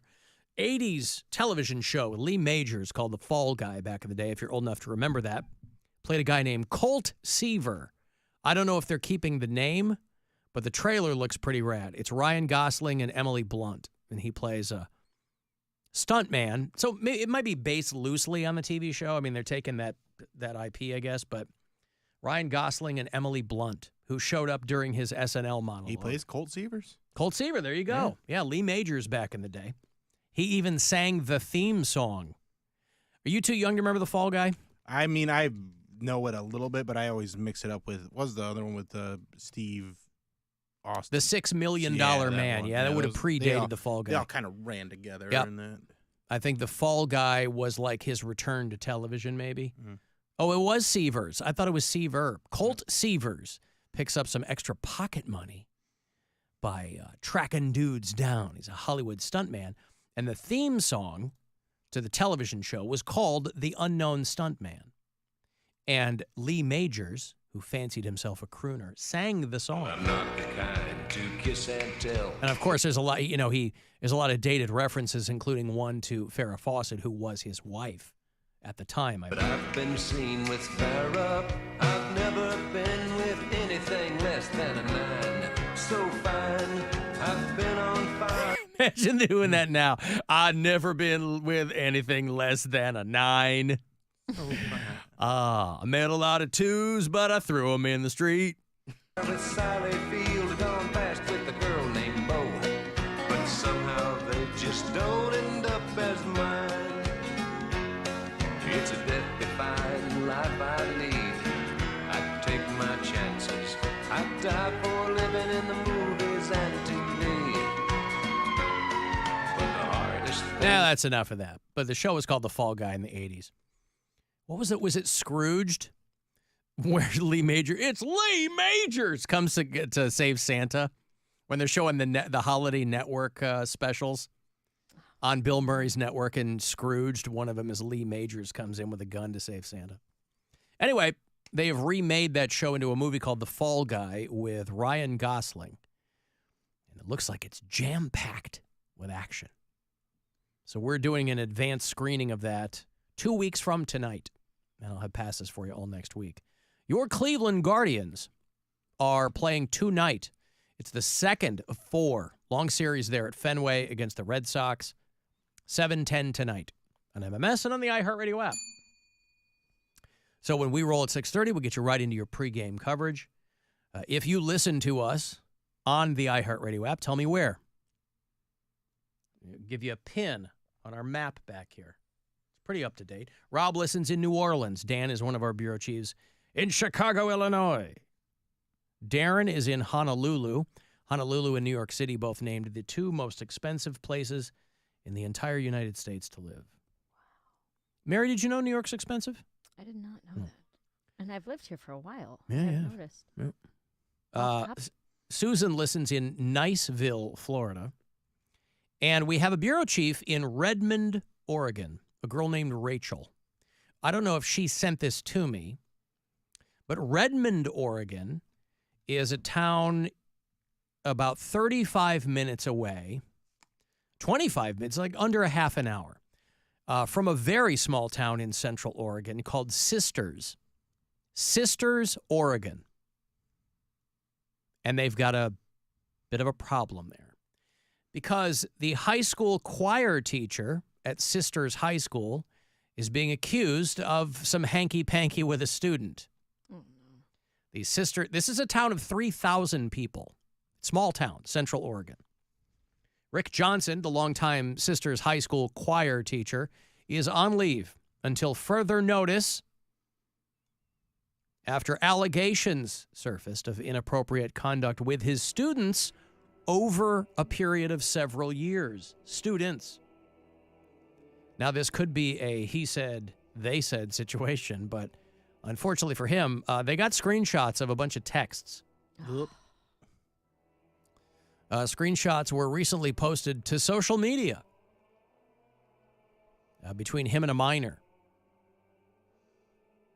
They reported on the Central Oregon Daily News reported on the allegations and the video of the family confronting him over his calls and text messages to a teen student.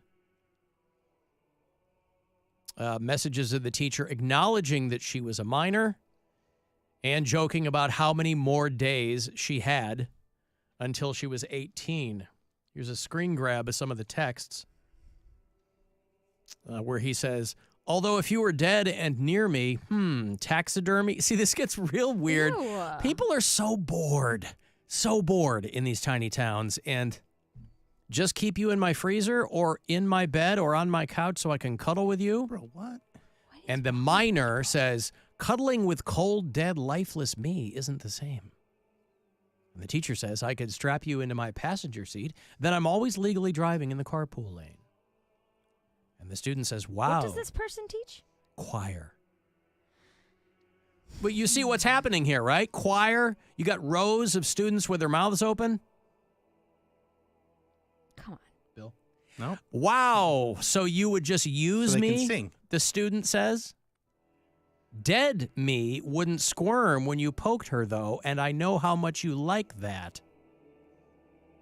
And he says, no, cuddling wouldn't be the same, but I have collected some of your sounds in my phone. What does that mean? I could microwave you and then play those sounds and cuddle with you. It would be as close as I could get, which if you're dead would at least be something. I don't understand what's going on here. Can't you just... What happened to good old meat and potatoes, sexy texts with high school students? I mean, if you're going to get in trouble, you're also going to be... Everybody's going to be creeped out. He was talking to her about how the teacher was sleeping naked, and he said they should try it sometime. Yeah, so anyway. Another student who graduated from Sisters High School in 2016 said she developed what she thought was a friendly texting relationship with the teacher when she was 17. He added her on Snapchat right after graduation. I don't know how old the guy is, though. I don't know if he's like, I mean, he can't be old, right? If he's got this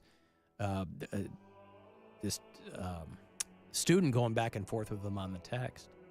Why can't they be old? old? People know how to text. No. no high school girl is going to send these kind of texts to like a 60-year-old teacher. Oh, really? You want to do this to me? You know, it's like, it's got to be a guy that's like late 20s or late 30s, you know? So these students started. What's that? It doesn't say in the article? It does not. No, they're keeping other than him. I mean, his name is out there, but let me go to the Central Oregon Daily News. Yeah, I don't know how old the guy is. They're basically recycling the same stories about the screen grabs and, you know. The choir teacher's defense was that he had given his phone to his son, who was probably about 2 years old at the time, and that his son had screenshotted the pictures by accident. Pictures. Blaming your toddler. That is a novel defense. That is a novel defense. This stupid baby did the screenshot, Oh, this not me. dummy. They're like, well, why was he screenshotting a picture of your wiener? Well, that's his old home. That's where he came from. What do you expect him to do? Nostalgia. That's nostalgia. Okay, but like, who texts like that? Don't know. Like, who thinks that is, I don't know if it's sexy or intriguing or what is he going for? Let me microwave you and then put I'll taxidermy you and then cuddle next to you. Creepy stuff. Cuddle next to you. How does that I've recorded sound? some of your sounds, or what do you say? I've saved some of your sounds. I've saved some of your sounds. Yeah. And I'll play them back to you sometime. What if they weren't even sexy sounds? Just like her bending over or Yeah. yelling.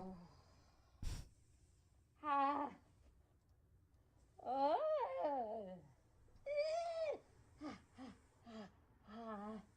can see how that guy could get all up in a froth. Got $1,000 here as promised. It's your last chance to win today, and then we'll start it up all over again tomorrow. $1,000 from the Buzzard bookie. I hope it goes right into your pockets. Good luck.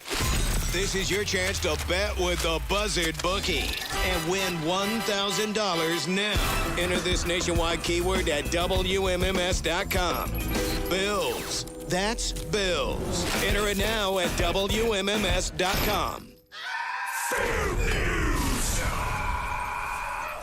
I must tell you right out of the gate with food news, I didn't think that there would come a day where two of my great passions would intersect. But it's finally happened.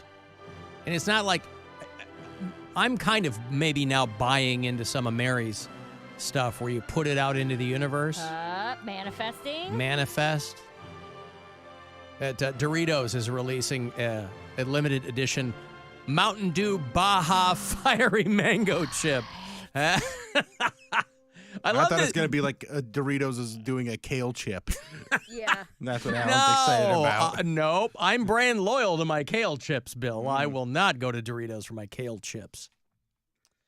They're going all in, over there at Mountain Dew Incorporated on the 20th anniversary of Baja Blast. So they are just incorporating it basically into everything. And I don't know if Mountain Dew is Doritos part of like PepsiCo or I don't know. I think it is, yeah. Okay. So usually these companies, since it's there's all like under that same, I think it's Yum Brands, right? Yum Because Brands. that's Taco Bell and KFC and Okay. Pizza Hut and all that stuff is, because that's why they do all those collaborations. That's what I was going to together. say. There's basically 3 companies now that own everything. So they just go, well, what do we own? Throw those both into a vat and we'll throw it on the shelf and some rubes will buy it. And I am that rube. The Doritos Baja Fiery Mango Chip is getting ready to be released in small supplies. It'll start hitting select retailers, this past weekend. I'd like to know what those select retailers are. But it will roll out nationwide. Probably Walmart. Yeah. It'll begin rolling out nationwide on April the 28th, which is a week from this Sunday. And you'll be able to buy them online, too. But boy, oh boy, the mango habanero flavor combination with some spicy stuff. It could be good. Yes, I bet it's very good, by the way. It sounds like it could be good. Very rarely do the Doritos folks let me down. I don't like mango. Boy, I do. I mean, We eat a lot of mango at Casa Cox. I will say that. I'm always Just cutting the up a fruit? mango. Yeah, my daughter loves them. I'm always cutting up fruit. For my daughter, she eats a lot of apples and strawberries and berries and loves mango. And sometimes, obviously, mango isn't always in season, so sometimes you get one, it's got like the, consistency of a tennis ball. But, yeah, I'm always cutting up fruit in my house. But, yeah, very, very happy about that. So, yes, albeit brief, but a little bit of food news just for me.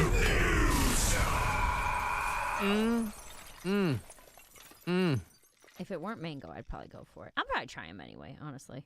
So it's it's just the mango that's keeping you away. I just don't like that flavor. You can't That's have the not a mango, flavor is what I you're like. saying. Oh. Not a big fan, no. Hmm. Here's something random. Yeah. Are you ready? Always. In the break, someone I've never met walks up to me and goes, "Do you want 4 free tickets to a Broadway show tonight?" And I was like, "Yeah." I got a didn't gun. ask Let's go questions. to a Broadway show. 8 p.m., the heart of rock and roll. The Huey Huey Lewis story? and the news story. Oh, wow. That's fun. Dude, these are legit tickets. They're orchestra. That means row that L. everybody else said no. Yeah, Probably and they're just aisle there's not a seats, lot of too. people there, right? No, there's nobody here this time of night. I've never seen this person a day in my life. So I'm assuming they just like randomly work on sales floor or something and came down here to look to find someone to give these to. But now I am struggling because I'm like, Joe Briggs. I mean, what'd you say? Hit up Joe Briggs. He'd go. Well, I know some comics. What theater? The Belasco? The James Earl Jones Theater. Oh, the Darth Vader. Wow. It's too bad our buddy Jesse Schultz doesn't still live in New York. He'd be sperming in his dungarees. 8 p.m. So I'm on a time crunch. I already asked my fake grandparents, and they said no. They're busy. All right. My 80-year-old friends. Oh, are yeah, busy. your faux grandparents? Yeah. Yeah. So now I got to find somebody to go with. I was supposed to go bowling tonight. But Yeah, now, you said that earlier. Hit up Twos and Briggs and, you know a lot of we've people up there. It's like a 10-minute walk from you. Yeah, I know. It's right It's over there. by Rockefeller Center. But I'm not wearing like cute clothes. I don't think. Do you have to dress up to go to Broadway? Not on a Tuesday. Probably on a Tuesday at the Huey Lewis show? Probably not, no. What if we go in there and there's like no one there? There's like 6 Even people. better. Maybe. What's the matter with that? You still perform? You think they'll still perform the same? Yeah. Yeah. It's Broadway. Yeah, and you're not Huey- going to go to Broadway and have no one show. That'd have to be a real bomb of a play. You got a lot of season ticket holders. The Heart of Rock and Roll. Wow, look at that. A new musical comedy inspired by the songs of Huey Lewis. Can your roommate go? And the news. She's not in town. Oh. Now rocking on Broadway. Wow. All right. Well, they got some So- hot people in this production. I mean, whether or not I find someone to go, I mean, I'm definitely going to go. But that'll be cool. This will be my first ever Broadway show. That's exciting. I've seen things How at much Playhouse Square. Huey Lewis do you know? I think I know this song, and that's it. I Do you don't know Hip You've to Be seen Square? Back to the Future, right? No, I have not. You've never seen Back Oh, to I know the this Future. song. It's Hip to Be Square. That's Hip I to know, Be like, Square. The choruses of these songs. Back to the Future was Power of Love, right? Power of Love, yeah. I know the chorus of that one. Huh? I know the chorus of that one. I mean, you are on record of not liking 80s music, and he is 80s music as you it think I'm gets. gonna hate this? You think you're going to hate it. He's think not I'll as walk synthy. out? He's not as synthy as the stuff that you dub all 80s music, but it is very, very 80s music, though. Brand new one from Huey Lewis. You're going to see this in the movie Back to the Future. Huey Lewis signs the news, everybody. Boy, that's not Huey Lewis signs the news. I'm so mad. It's Huey Lewis in the news. Power of Love. Do you believe in love? See, these are all bangers. Huey Lewis. Want a new drug? This poor guy's deaf now. But he's got a hog. He's got a real knee shooter. Huey Lewis is You think that'll be part of the musical? part of the lore of the Broadway show. Hey, I'm short a mic stand. Don't worry about it. I got a kickstand. 2, 3, 4. It's just nice 80s music. I hoping. We were a Huey Lewis in the News family. Well, yeah. Yeah, we Right down the middle for the Mormons, Yep. right? Yeah. But imagine you were in imagine you were in the news and people were like, "Oh, what'd you do?" "Oh, I was in Huey Lewis in the news." "Are you Huey Lewis?" "No, I was part of the news." I go, yeah. One of the newsies. These guys were hot for like a decade, and then Yeah, I mean, they were white hot. Yeah. Yep, he's got many ears disease. Know what this guy looks like? Huey Lewis. He was acting for a minute. He's done a couple of movies. It was good. He was the helicopter pilot in Sphere. He's a white guy? Oh yeah. Very white. Why did Wait, This doesn't scream white music to you? I don't know. I mean, he's got a soulful voice. He's that blue-eyed soul, but still. Definitely a white guy.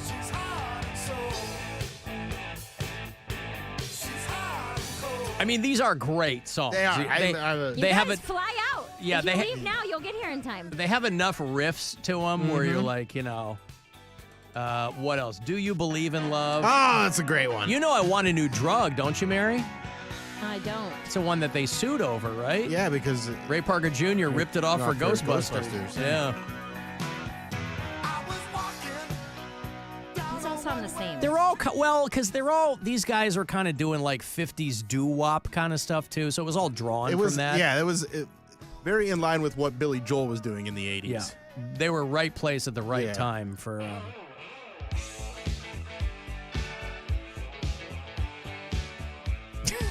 Mary's quietly sliding these tickets under the door, hoping somebody walks by and grabs them. I'm texting people, and nobody wants to come to this. All I need is a couple days off. Right? Who's the most famous person you know in New York? Robert De Niro. I don't know him. Howard Stern. Does Amy Schumer live in New York? Comics, yeah, but she doesn't. I don't know her. Yeah, but she follows you on Instagram. You want me to message her? Yes. Be like, hey, do you want to go to this with me? I think you should. Got a kid. She's looking to get out of the house. Yeah. That's so weird. Would you go with somebody? No, that but you didn't know? An open micer, essentially? You're not an open micer. To She Amy follows you. Schumer, I am. She follows you. Yeah, but you're offering her something nice. Let's hang out. You go, hey, this is going to be weird, but I have these tickets, and we should go. I'm just looking for anybody. You're low on my list, but I wanted to see if you wanted to go. Hey, my fake grandparents can come, so you're next.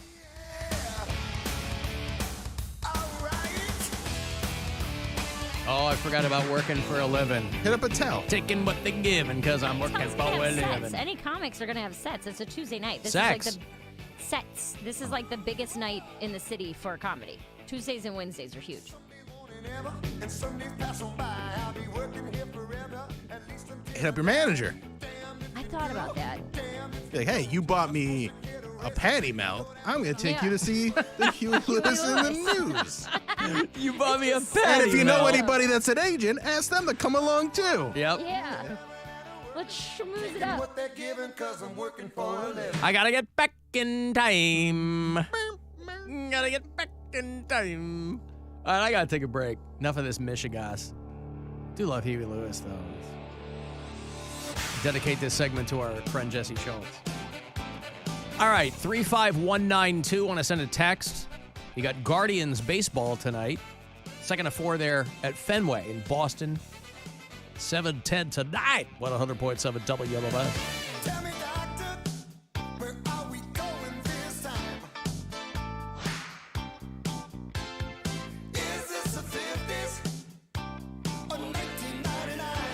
The Alan Cox Show on 100.7 WMMS. And everywhere you go on our free iHeartRadio app.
Cleveland. Call the Alan Cox Show. I believe we have another winner on the phone. What do you think about that? This guy's a weirdo. 216-578-1007 or 1-800-348-1007.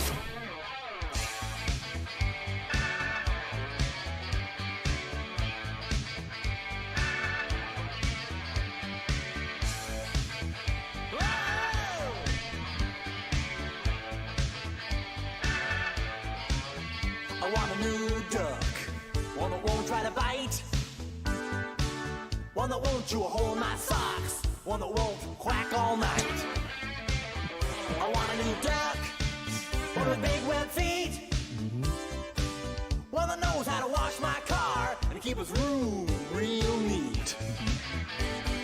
One that won't raid the icebox, one that'll stay in shape, one that's never gonna try to migrate or escape, or I'll tie him up with duct tape. A duck that keeps his room neat. Weird Al Yankovic. I think that's off the first album, isn't it?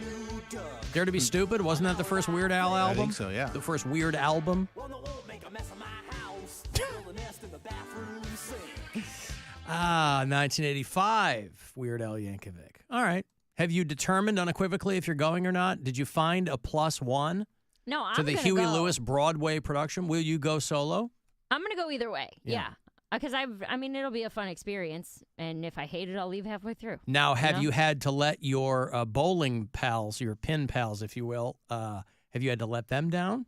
Yeah, so I sent a text message. I only know the one guy. He's a photographer out here, and I know he bowls. And I responded to his Instagram story and was like, "Hey, you going bowling tonight?" And he's like, "Yeah." And he put me in a group text. I don't know any of the other people in the group text. And I texted them and I was like, "Hey, totally random, and I don't even know you guys, but y'all want to go see this Huey Lewis in the News Broadway show?" And one person responded, "Haha, I'm pretty committed to bowling." So that's the kind of interest we're Yeah, getting. bowlers are committed to bowling. Yeah. So I've sent out a couple of their feeler texts, waiting to hear back a couple things, but I'm gonna go either way.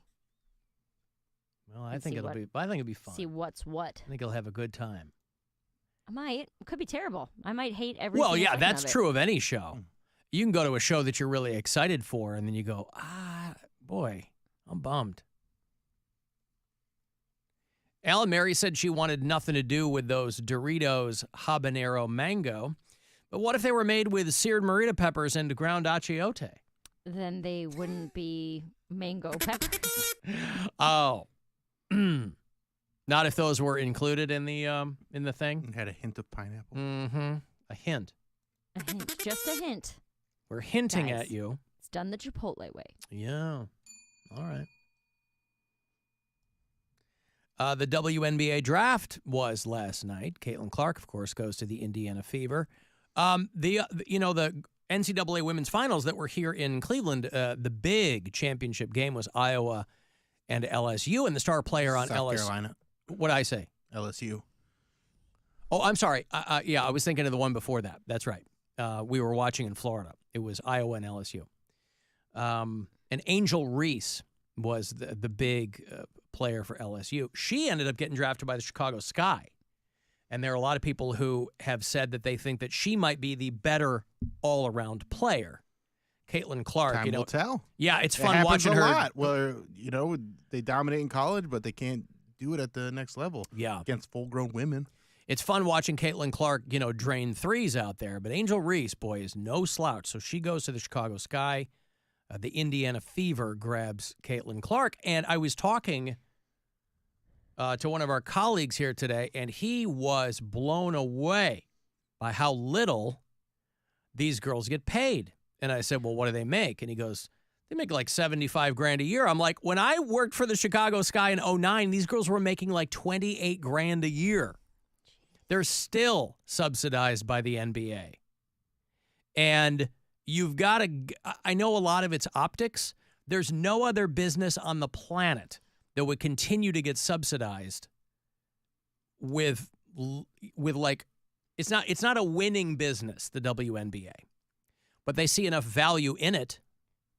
It's pretty rare that you're going to get the kind of eyeballs and attention on women's basketball that you got this year because of players like Caitlin Clark and Angel Reese and those people. Normally, it's not that way. But these girls are making way more than they used to make. I mean, when I was working with the Chicago Sky, these girls, they would have to play overseas in the off season. They still do. Liz Cambridge, who is the one that was modeling or whatever as well.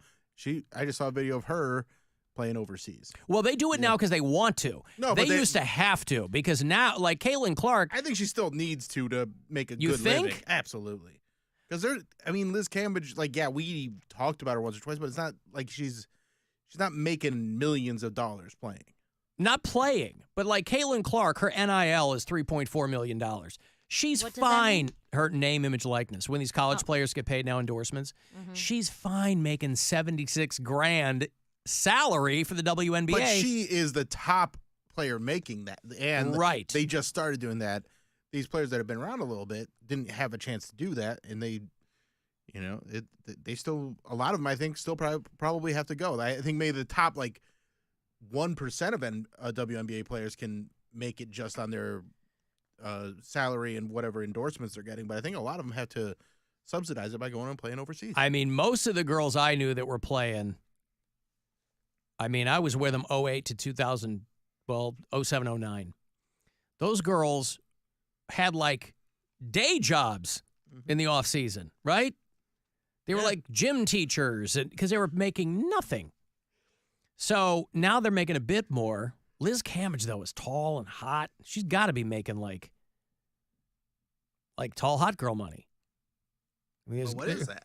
Well, there's got to be brands paying. Not every girl looks like her, right? So there's got to be brands paying Liz Cambridge because of how she looks. And I don't know. Angel Reese went number 7. She went to the Sky. Caitlin Clark went number 1, of course, the Indiana Fever.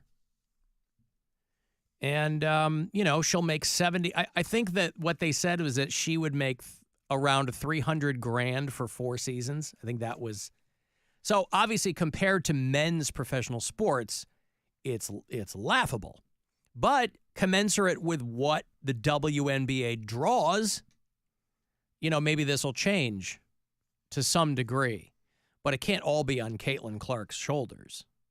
This doesn't happen every season where somebody just kind of breaks out. And she's got sponsorships with State Farm, Gatorade, Nike, H&R Block, Xfinity, and a lot of other. So, there's a lot of money to be made.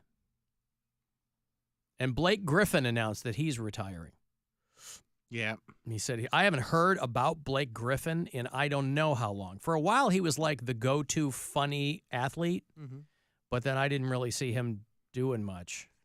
Well, he had a lot of injuries, and the second half of his career was marred by that. He went from the Clippers, got traded to the Pistons, then kind of bounced around. I think he was with the Nets and then the Celtics, and just, the kind of basketball he played, it's really hard to keep up with that because it was basically relying on his athleticism, and when you get those knee injuries, it just takes a toll. Yeah. He went first overall, didn't he, when he got drafted? Yep. Wow. So, yeah. Blake Griffin, you'll probably see him on some, I don't know, sitcom. Pistons, Nets had his final season with the Boston Celtics a year before last. I always confuse him with Chris Humphries. Blake Griffin was not married to a Kardashian. No. Right. No, but do Blake they look Griffin. the same? Because when you said Blake Griffin, I thought of Chris Humphries too. I mean, similar. They're kind of they're kind of lanky white boys. I mean, they. No, he's like redheaded black guy, Blake Griffin. Blake Griffin? Yeah. Oh, he's not. He's he's like not mixed. a white guy. I think he's mixed. Oh. Yeah. I thought he was on Broad City. Chris Humphries doesn't play basketball anymore, does he? Blake Griffin and Chris Humphries kind of look alike. But Chris Humphries was also never like a great He wasn't a player, star, right? no. Yeah, okay.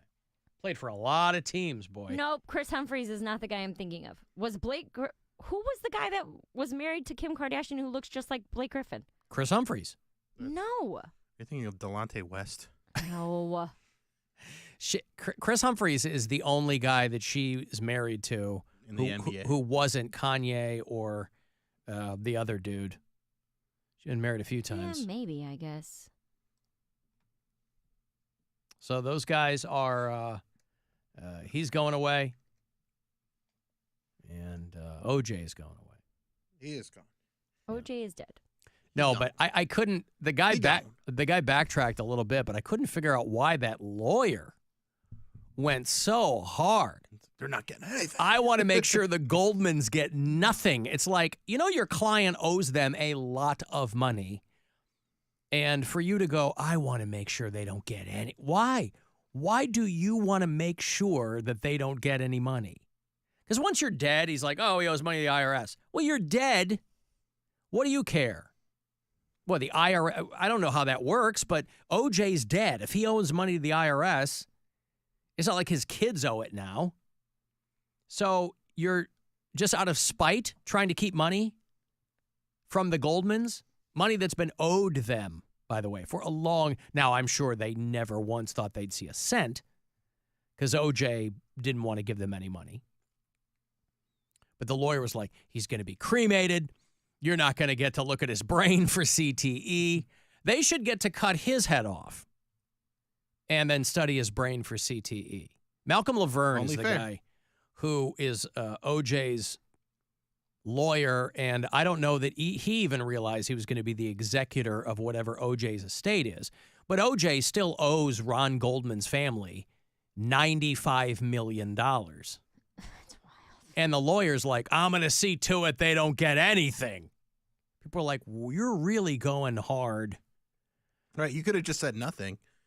Like you yeah, I guess have he's to make a statement. Backtracked a little bit, but OJ in total paid the Goldmans less than $135,000.